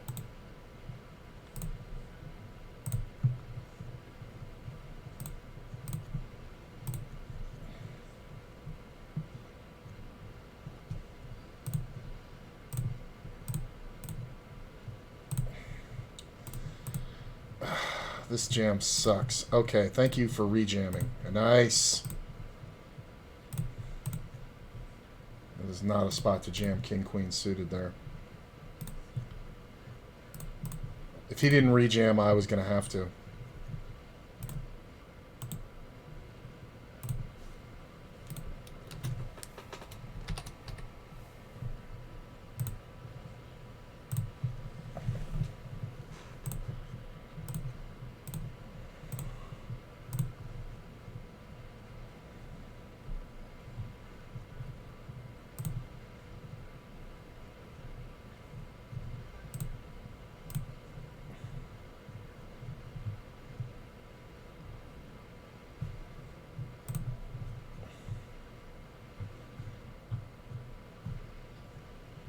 No problem, my man.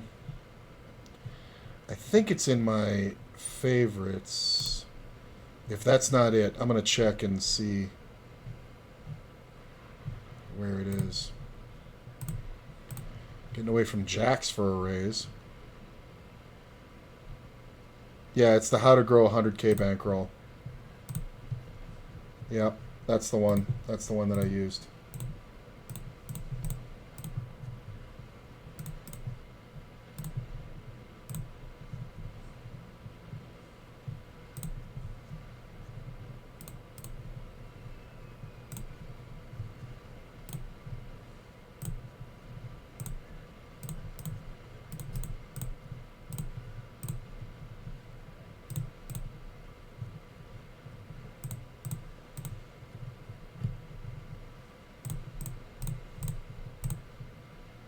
Okay, that's not bad. One more week of work and I'm back to the degeneracy of online poker. Absolutely cannot wait. Nice, man. Don't love this. Don't love the club. Sometimes we lose to an 8. Yeah, he's not going to fold after that 10 comes off. But it's more likely we lose to the club there. It's just not a good bluff spot.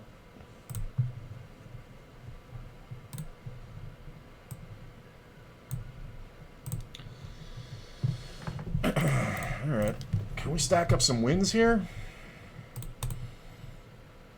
It's not like I'm not doing good on all tables. I've just lost the biggest pots on the 50 and L. I've lost the 50 and L hands and won the 10 and L ones.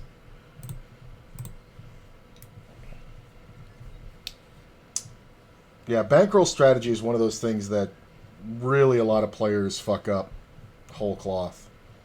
Like, I was always too conservative.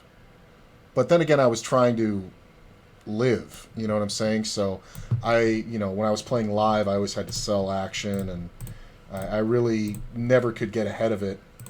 And then playing online, it was very hand to mouth. But, basically I was trying to more than double my bankroll every month when I was playing full-time online, because I had like a $4,000 bankroll, and I had to win $4,000 every month to cover the bills. And I did it for a very long time, and then I had a month where I broke even, and that pretty much wiped me out. What are you going to do?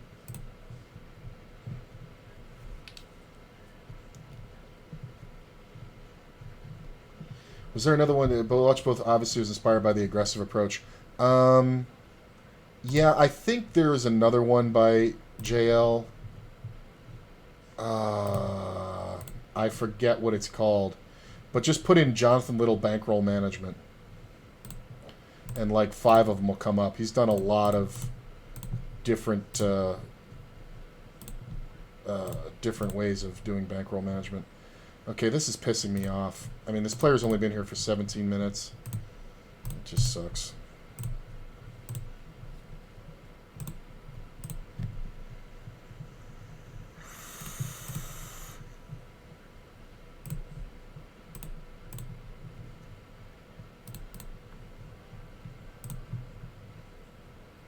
Called by Scrooge.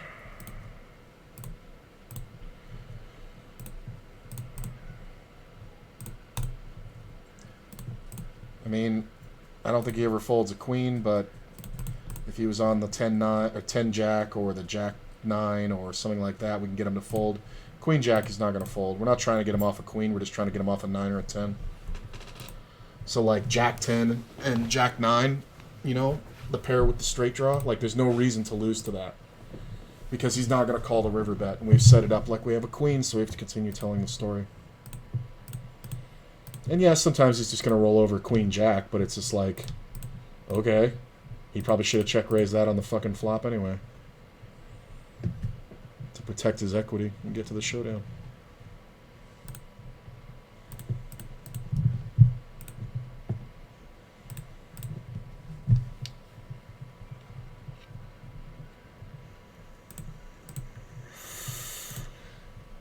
It might just be Jonathan Little taking shots.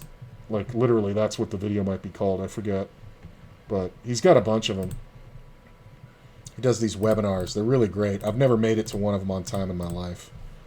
But I always rewatch them after. Not always. I watch the ones that are interesting to me. It just gets annoying because when you watch them in real time, people are asking dumbass fucking questions. Like, they're sitting there going, how do I know I'm a winning player? And he's like, all right, you either win money or you don't. The fuck are you talking about?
All right, I'll be right back. I'm going on break.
The aggressive one could have been by split suit. You're right. Although typically I don't like a lot of his stuff, but I do remember him having a live bankroll aggressive shot taking thing that I did like. I just watching him play is kind of whatever when he's playing lower levels. It's just kind of whatever. Like it's like we have aces, and it's just like it's very it's kind of Brad Owen-y, and it's like it's just to me it's just not interesting. Is but he does do good theoretical seminar stuff and running numbers on shit, and he does do good solver work. So I like split suit for that. I think you're right though. I think it was a split suit one. I forget. So yeah, just put in split suit shot taking or bankroll management or whatever. But it's all on YouTube. Damn, 3 people were sitting out behind, so I'm posting in second. That's fucking hilarious. I thought the button was going to be there.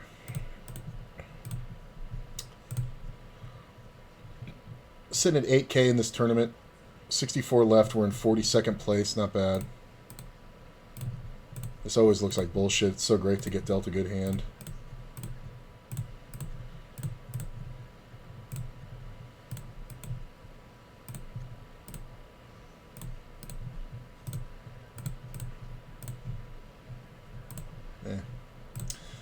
Maybe I didn't bet it big enough. I think if I bet bigger, it looks like bullshit. Although, maybe I could check it because he might just see that ace and just be like, fuck this. Yeah, let's take a look at this tournament. So, I think we're past late reg, yeah. Nope. Past late reg. Average is 11K, but I mean, I got a shitload of blinds here. Right? I got, what do I got? 4 blinds is 1,000. I got like 32 blinds and change. No, I got like 35. Oh my god. Siri, shut up. Yeah, I got like 35, maybe. Is that 40? No, it's 35. I got like 35 blinds in this thing, so I'm not really worried about the, chip average. Top prize 715, top 25 getting paid. little $700 bumper wouldn't be bad. Wouldn't mind that at all. Another flush draw on this table. Am I going to hit this one? Check. I'm going to bet the king down here.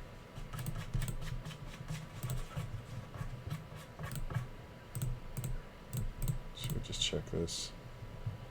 3-bet by Jakey. This is the kind of hand I want to have. It's not the kind of flop I want to see. Yeah, this sucks.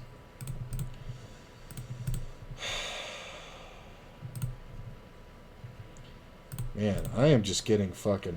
Ugh.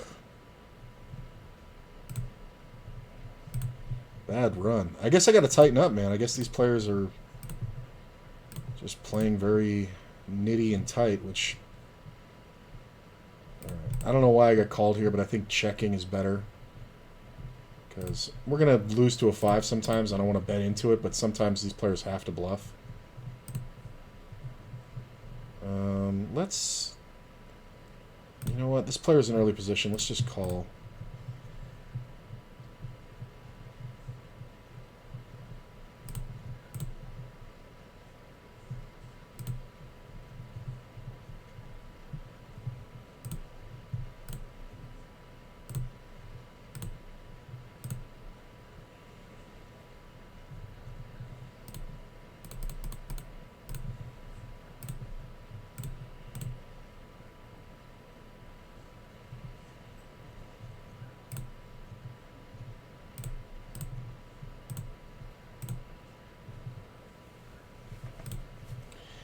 Are you kidding me?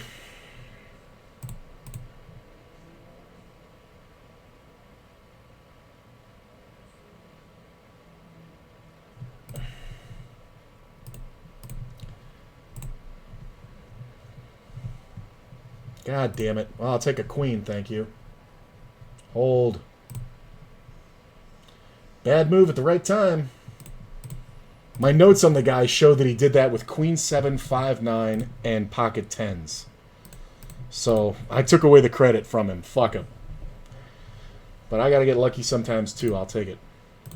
And I'm not supposed to fold queens there, so...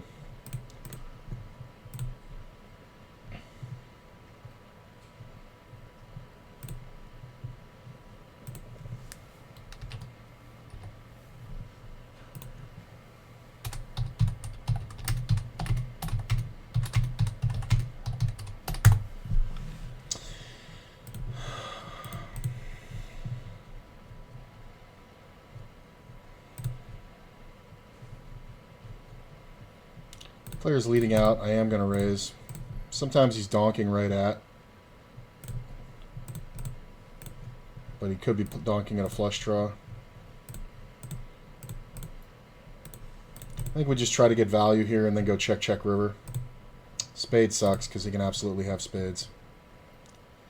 So again, this is another big raise. Yeah, look at this. Now he leads. Why do I have to be right all the time?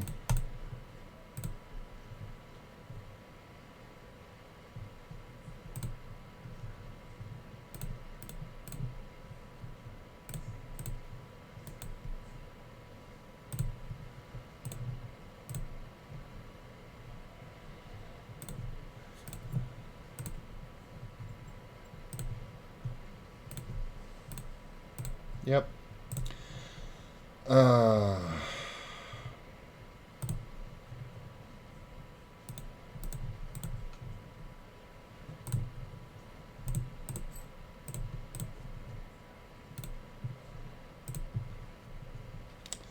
Whoa, there's a lot of 50 and L's up now.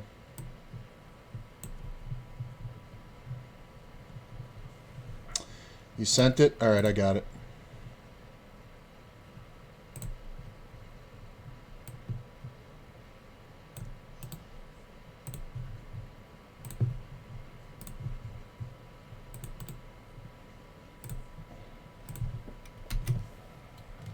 Yeah, you're right. That was the one. The more aggressive one. I remember that. I actually like that. I actually incorporated that quite a bit. Oh, god damn it. I almost got timed out with these 7s.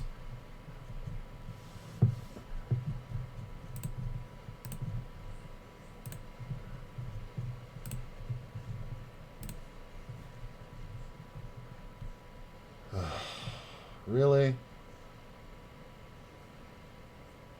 God.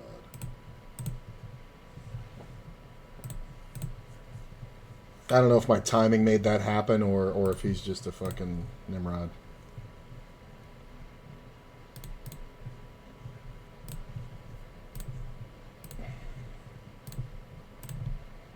So we're going to get on these 50-0 waiting lists.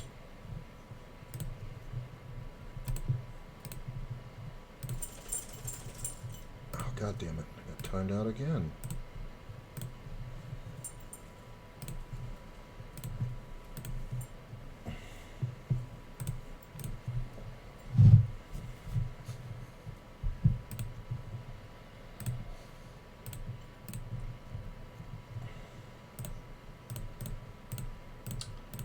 Dun, dun, dun, dun, dun.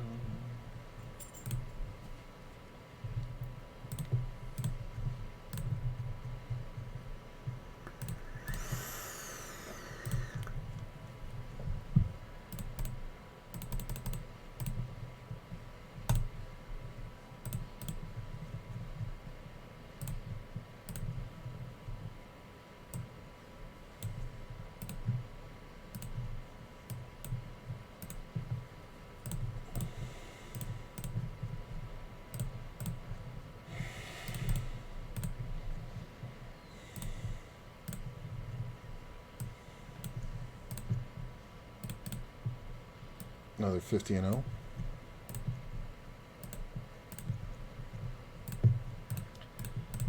I mean, these players all limped, and then I just banged the shit out of it for 10 blinds, and then they both called, so this is not a bluff spot. We just kind of check down and take our equity here.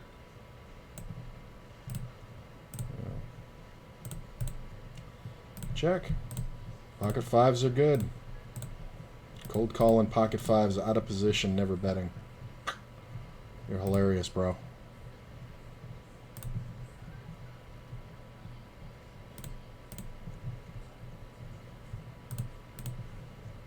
All right.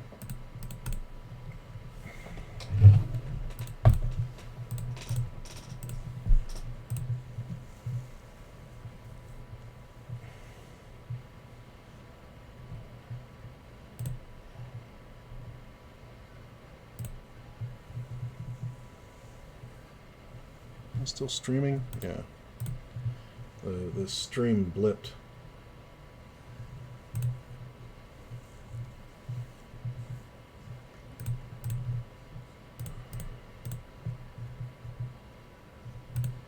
Pretty good flop.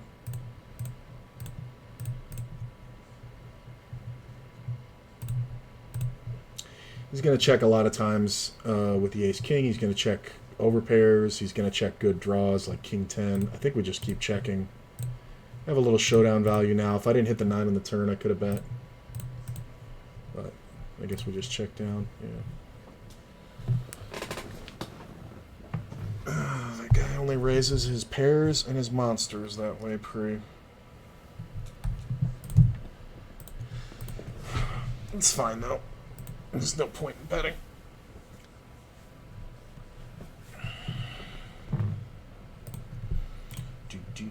Do.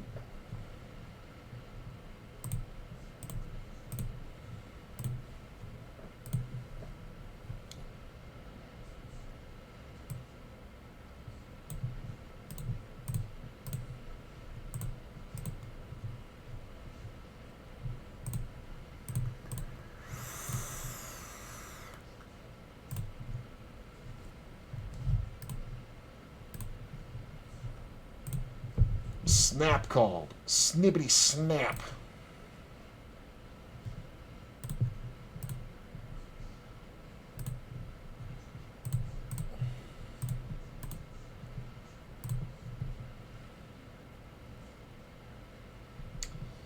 Okay.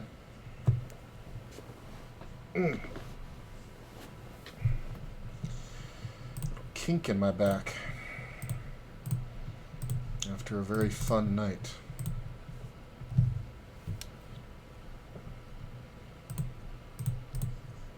Seeing a furry. Not as weird as you'd think. I guess we can just keep limping this shit, right?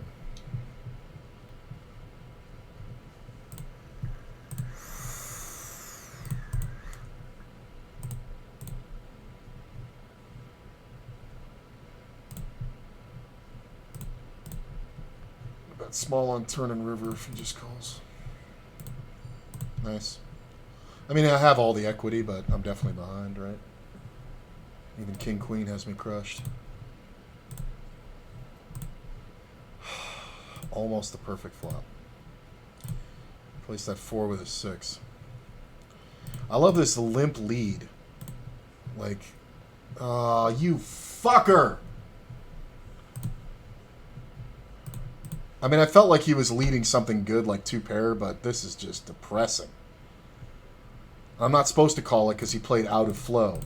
When he plays out of flow, he could have a set and be betting into the ace. He should. Like, he limped, called a raise, and then led into the razor. Ugh, it's so bad. This was a good fold at the time. Just sucks that the 2 outer would have popped off. I'm not supposed to call it. Because I should only have 2 outs for hope. Look at this stupid min raise.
It's so frustrating when you see somebody do so much wrong and they just keep smashing their fucking hands for value. Oh my god.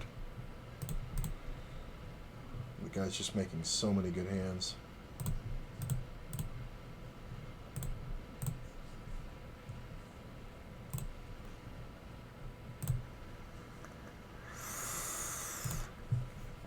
God damn.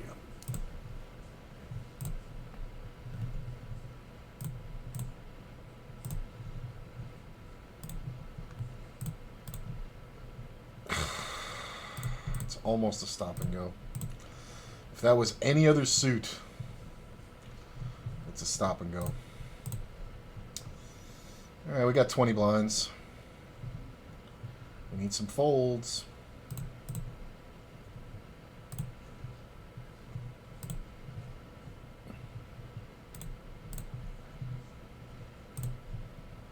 Seven's not bad. Alright, we can jam. Over and open.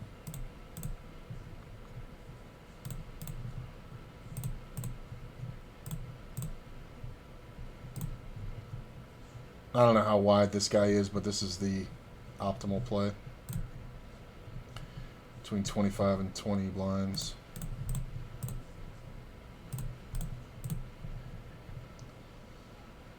Really?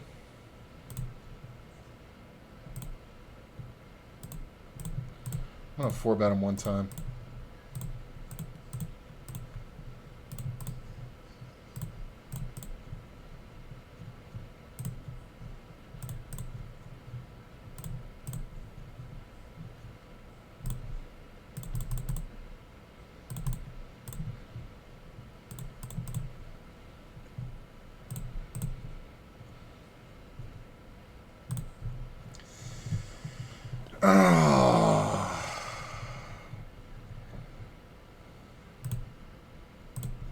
Goddamn queen.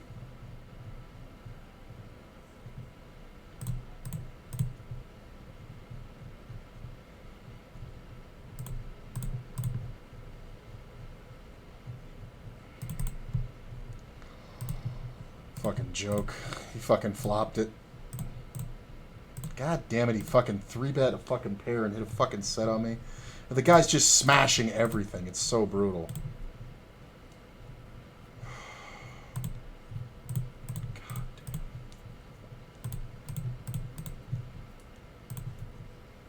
Never an overpair.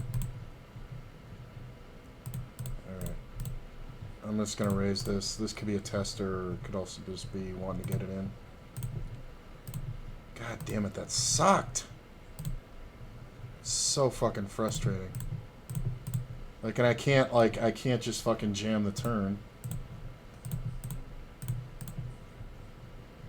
He's trying to show down. I don't think he's ever going to fold.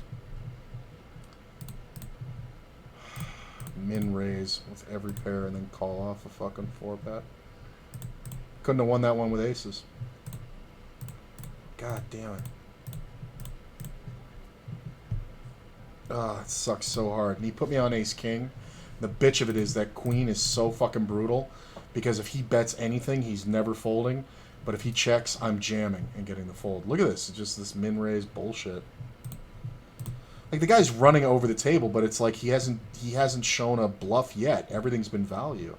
It's really frustrating, especially having him on my right. Or on my left, rather.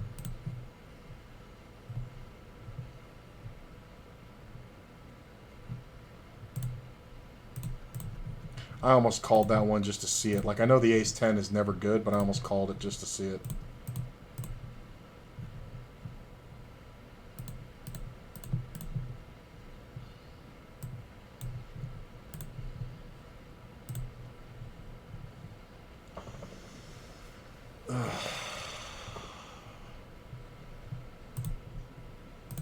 Did this fucking guy c-bet? No, right? Yeah. It's like he's only betting when he's got it.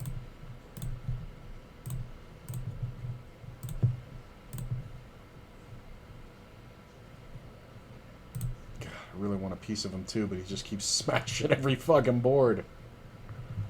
Oh, it's so brutal too when you 4-bet and then he calls and ugh.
Guy's got like an 80% VPIP.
Why are you checking?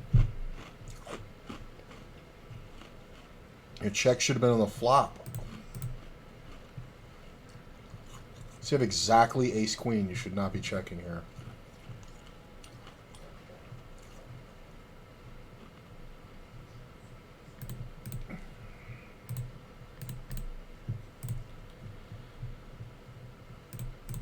Going again.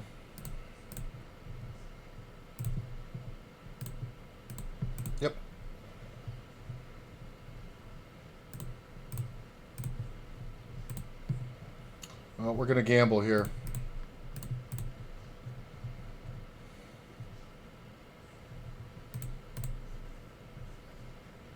Hmm.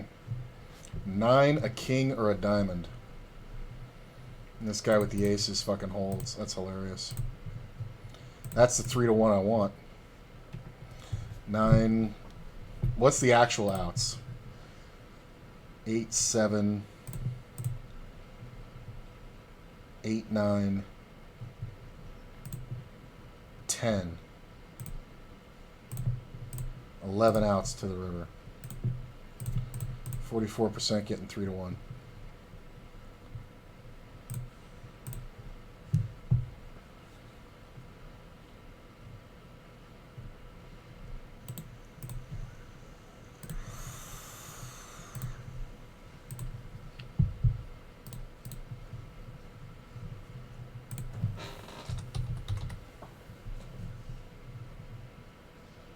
I don't know about this limp. I am going to raise. I want to see what happens.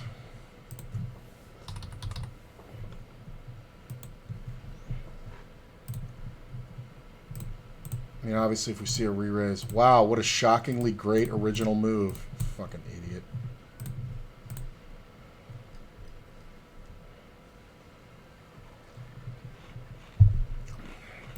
It's hilarious.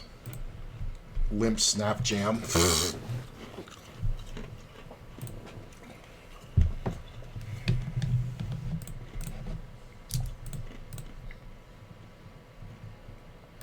Pretty much folding everything I'm not jamming there.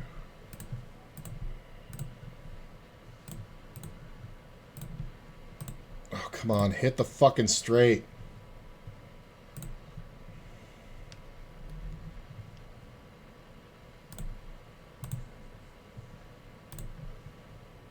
He's got to go for it.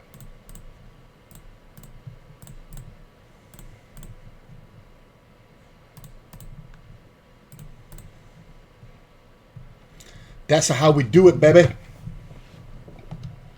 Did you feel a gut shot? Yeah, because I'm just calling with an ace. That's what's going to happen. I'm just calling with an ace.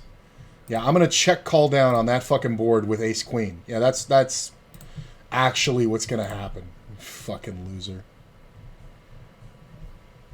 Told you I'd get him.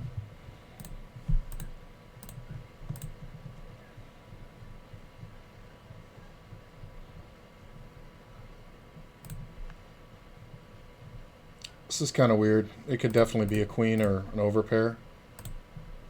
I love check jamming. Yeah, he's salty now.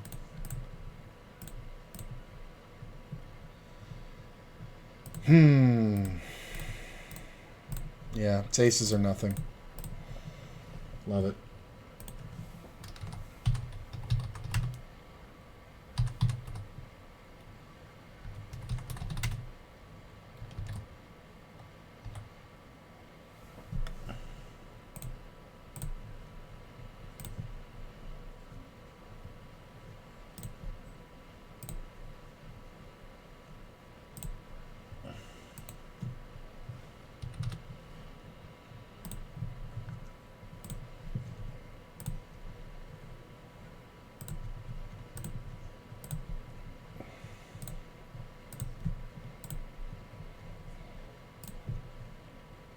Three bet.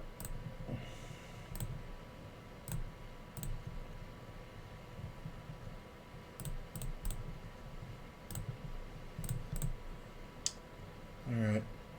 Sitting at about 13.5 blinds in the tournament. Not great. 44 left. I think 30 get paid. I'll check it out right now. 25 get paid. That's a little different.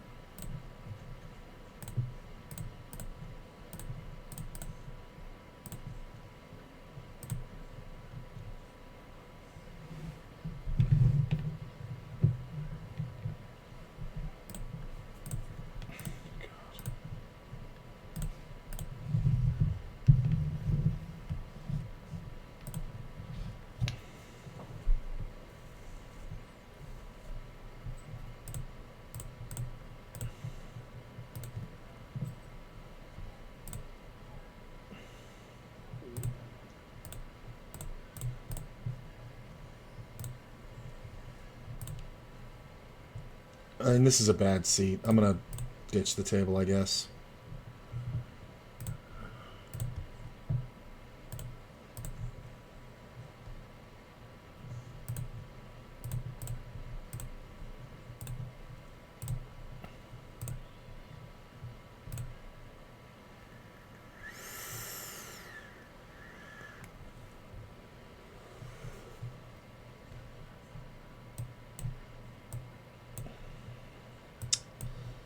God damn it.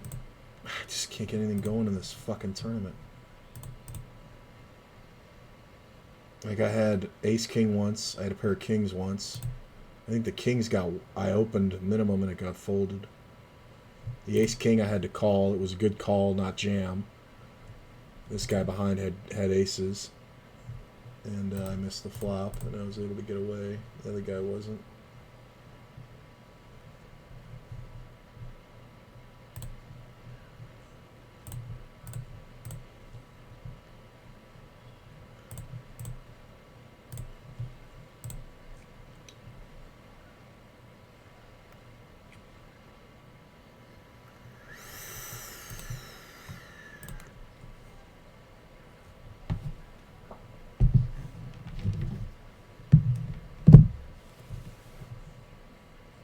Yeah, I'm gonna get off this fucking table. It's too frustrating. I'll take the score and leave.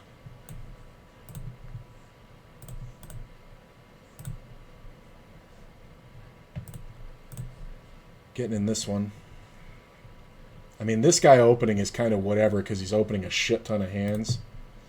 But we don't really have much thought process here. The limp. God.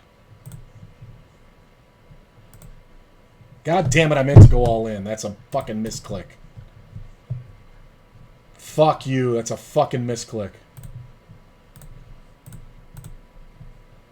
Great. This is the most likely ace right here. Fucking joke. 10!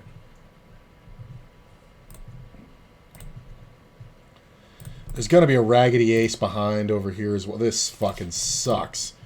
God damn it. This is like ace 9, ace 8 territory. The king on the end is kind of whatever, but I think we have to take a shot. Sergeant, I'm fine. I'm just fucking annoyed.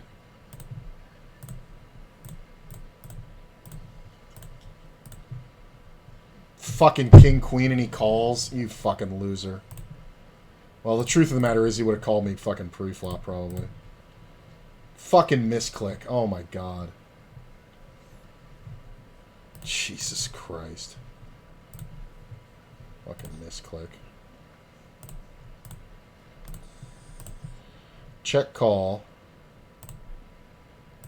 And check the turn.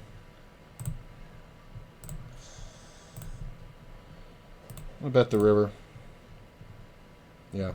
I just want to see if I was going to get called by ace 10 or something. God damn it, that sucked. It's a total fucking misclick. And I have to check flop and turn, and then betting the river is fucking hilarious. God damn it, that sucked. Oh, that sucks so fucking hard. I was trying to be all in, and my fucking hand twitched and just fucking min-raised. Fuck. God damn it, that fucking sucked.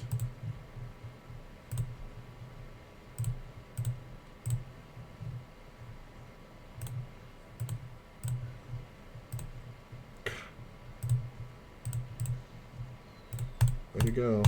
You got max value.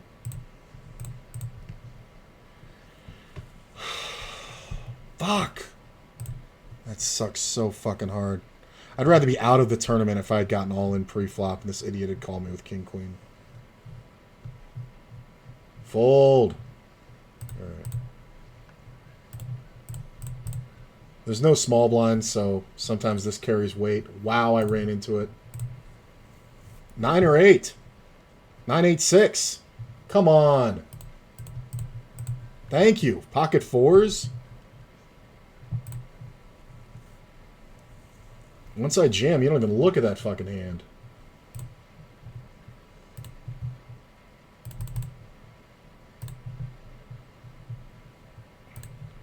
Alright, still in it.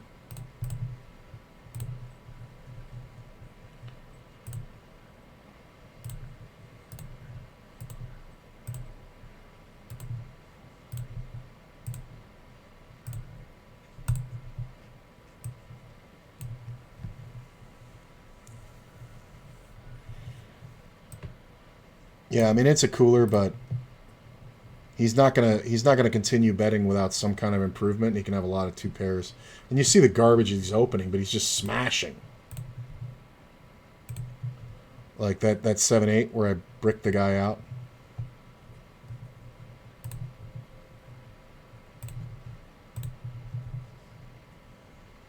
Oh my god, how many times am I gonna get 3-bet in the worst possible scenario? Jesus. Ace 8.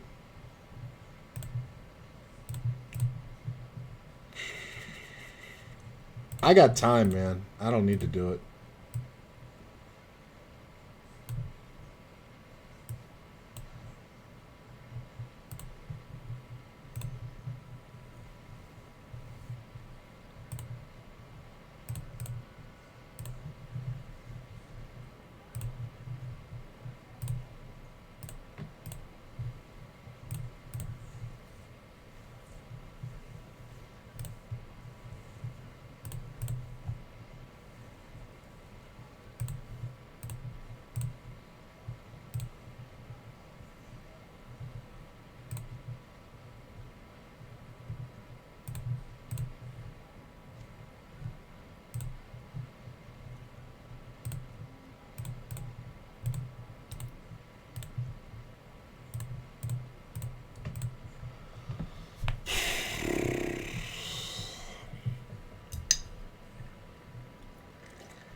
I mean, I don't love it, but I do have 11 blinds here. It's not bad. And you see the shit that I'm up against. It's just hilarious.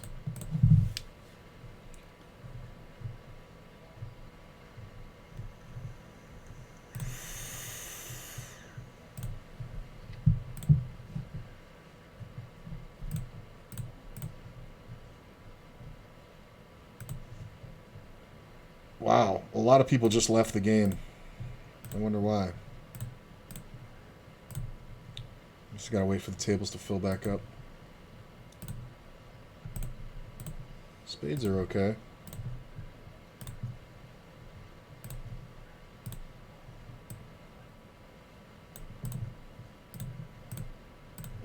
Spade on the turn.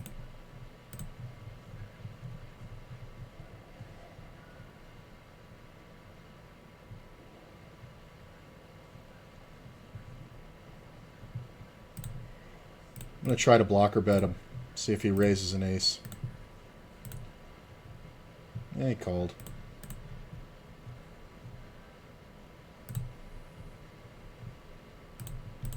Ace king.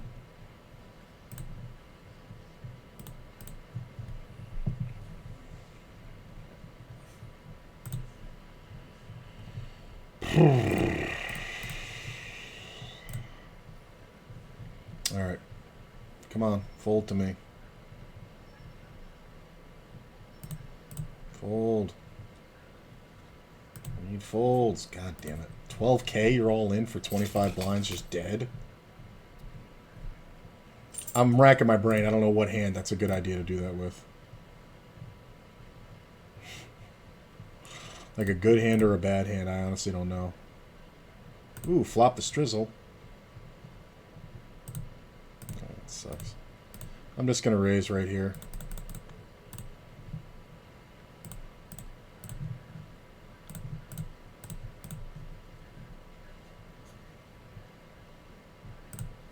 Oh my god, really? Let's do it. Hold. Nice! I really thought he was going to roll over like the flush draw with the 9 or something. I really thought it. 3 hands. Double loop. I mean, he's not wrong. That's a super draw heavy board. So when you have a set, you're just going to want to get it in a lot. But once you re-raise and I jam, you know, you 3-bet it and I 4-bet all in for a monster, you're kind of wishing you hadn't 3-bet. That's why you don't play the fucking pocket sixes in such an early position, by the way. His minimum should have been pocket eights. Yeah, he was in third position, pocket eights. Oh, accidentally made that smaller.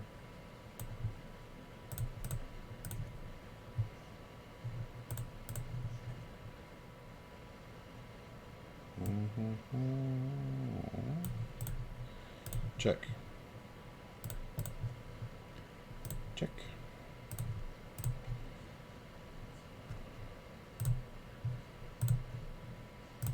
Check. Deuce on the turn. I mean, this is just dumb. I'm not even going to bother.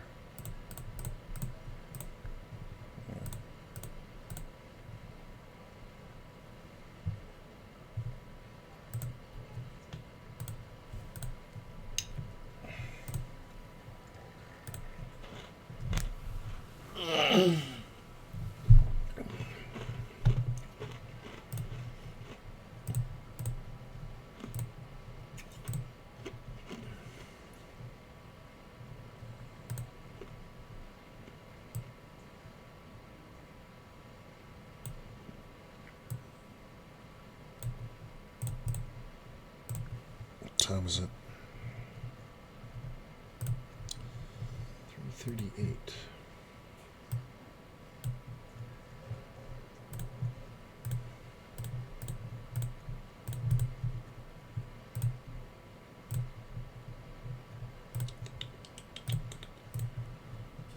Wow, we had like 6 games and now there's 2. These are brand new games. And like nothing going on with them.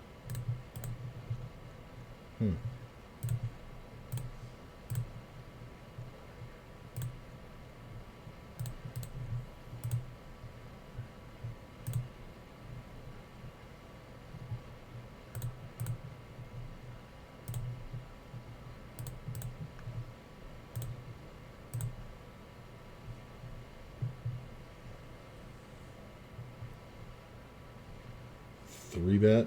Oh my god. Of course I hit top pair.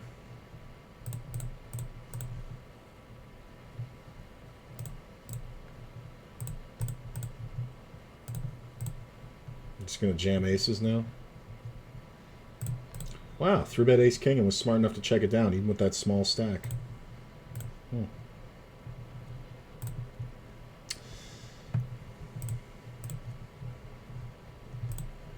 Ace 5 suited. This is a 10 and L here.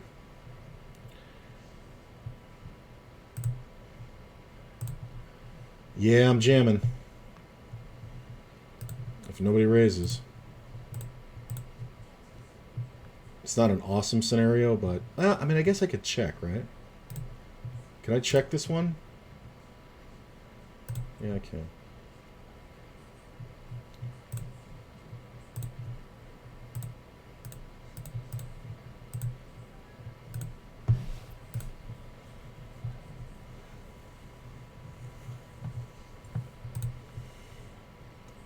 Same guy's fucking 3-betting again. I mean, he's got $5. Let's just put him in. If you got aces or whatever, it's fine. Slow rolls aces. You deserve to lose. 8.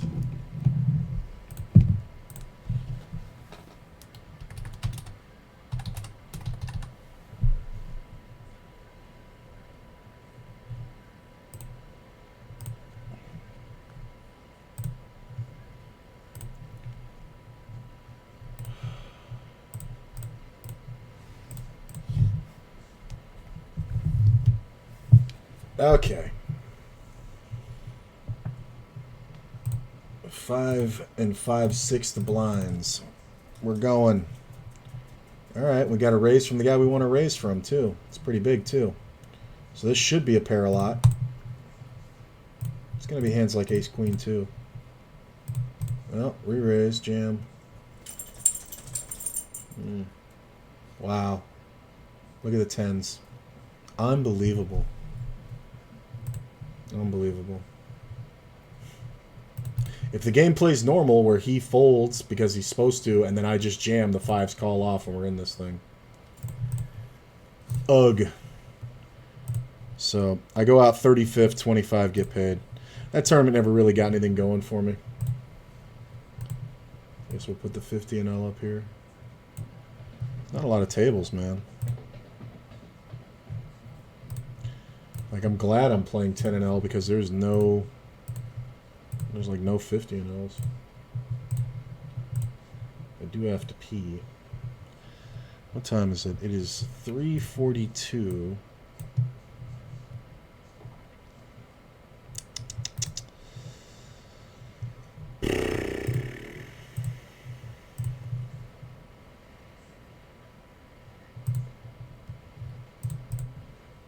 How'd that go down?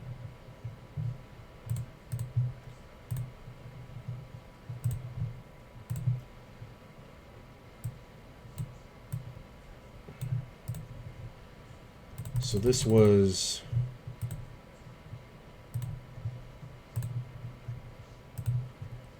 opened in second, re-raised, called, re-raised. That's a nice card. Problem is it's king 10 is he can see it because of king 10. And then cold calls twice with the queens, by the way.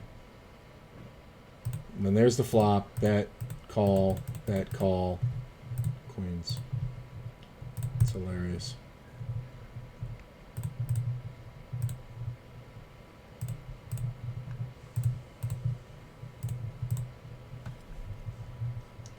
I don't like this.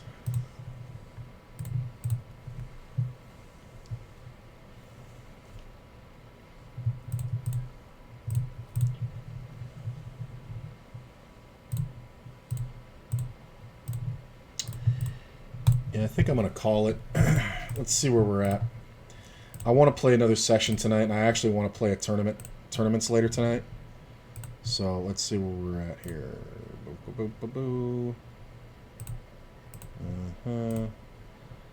I'm down 45 bucks, and 20 of that was the tournament, so I guess I can't complain, right? I was stuck like 200 because of those beats early, so what are you going to do? Stick around for the host, guys, and I will see you later tonight for some more tournaments and cash game fun. I'm just going to take a break, eat, take a nap, come back probably around 7 o'clock my time. I'll see you guys later.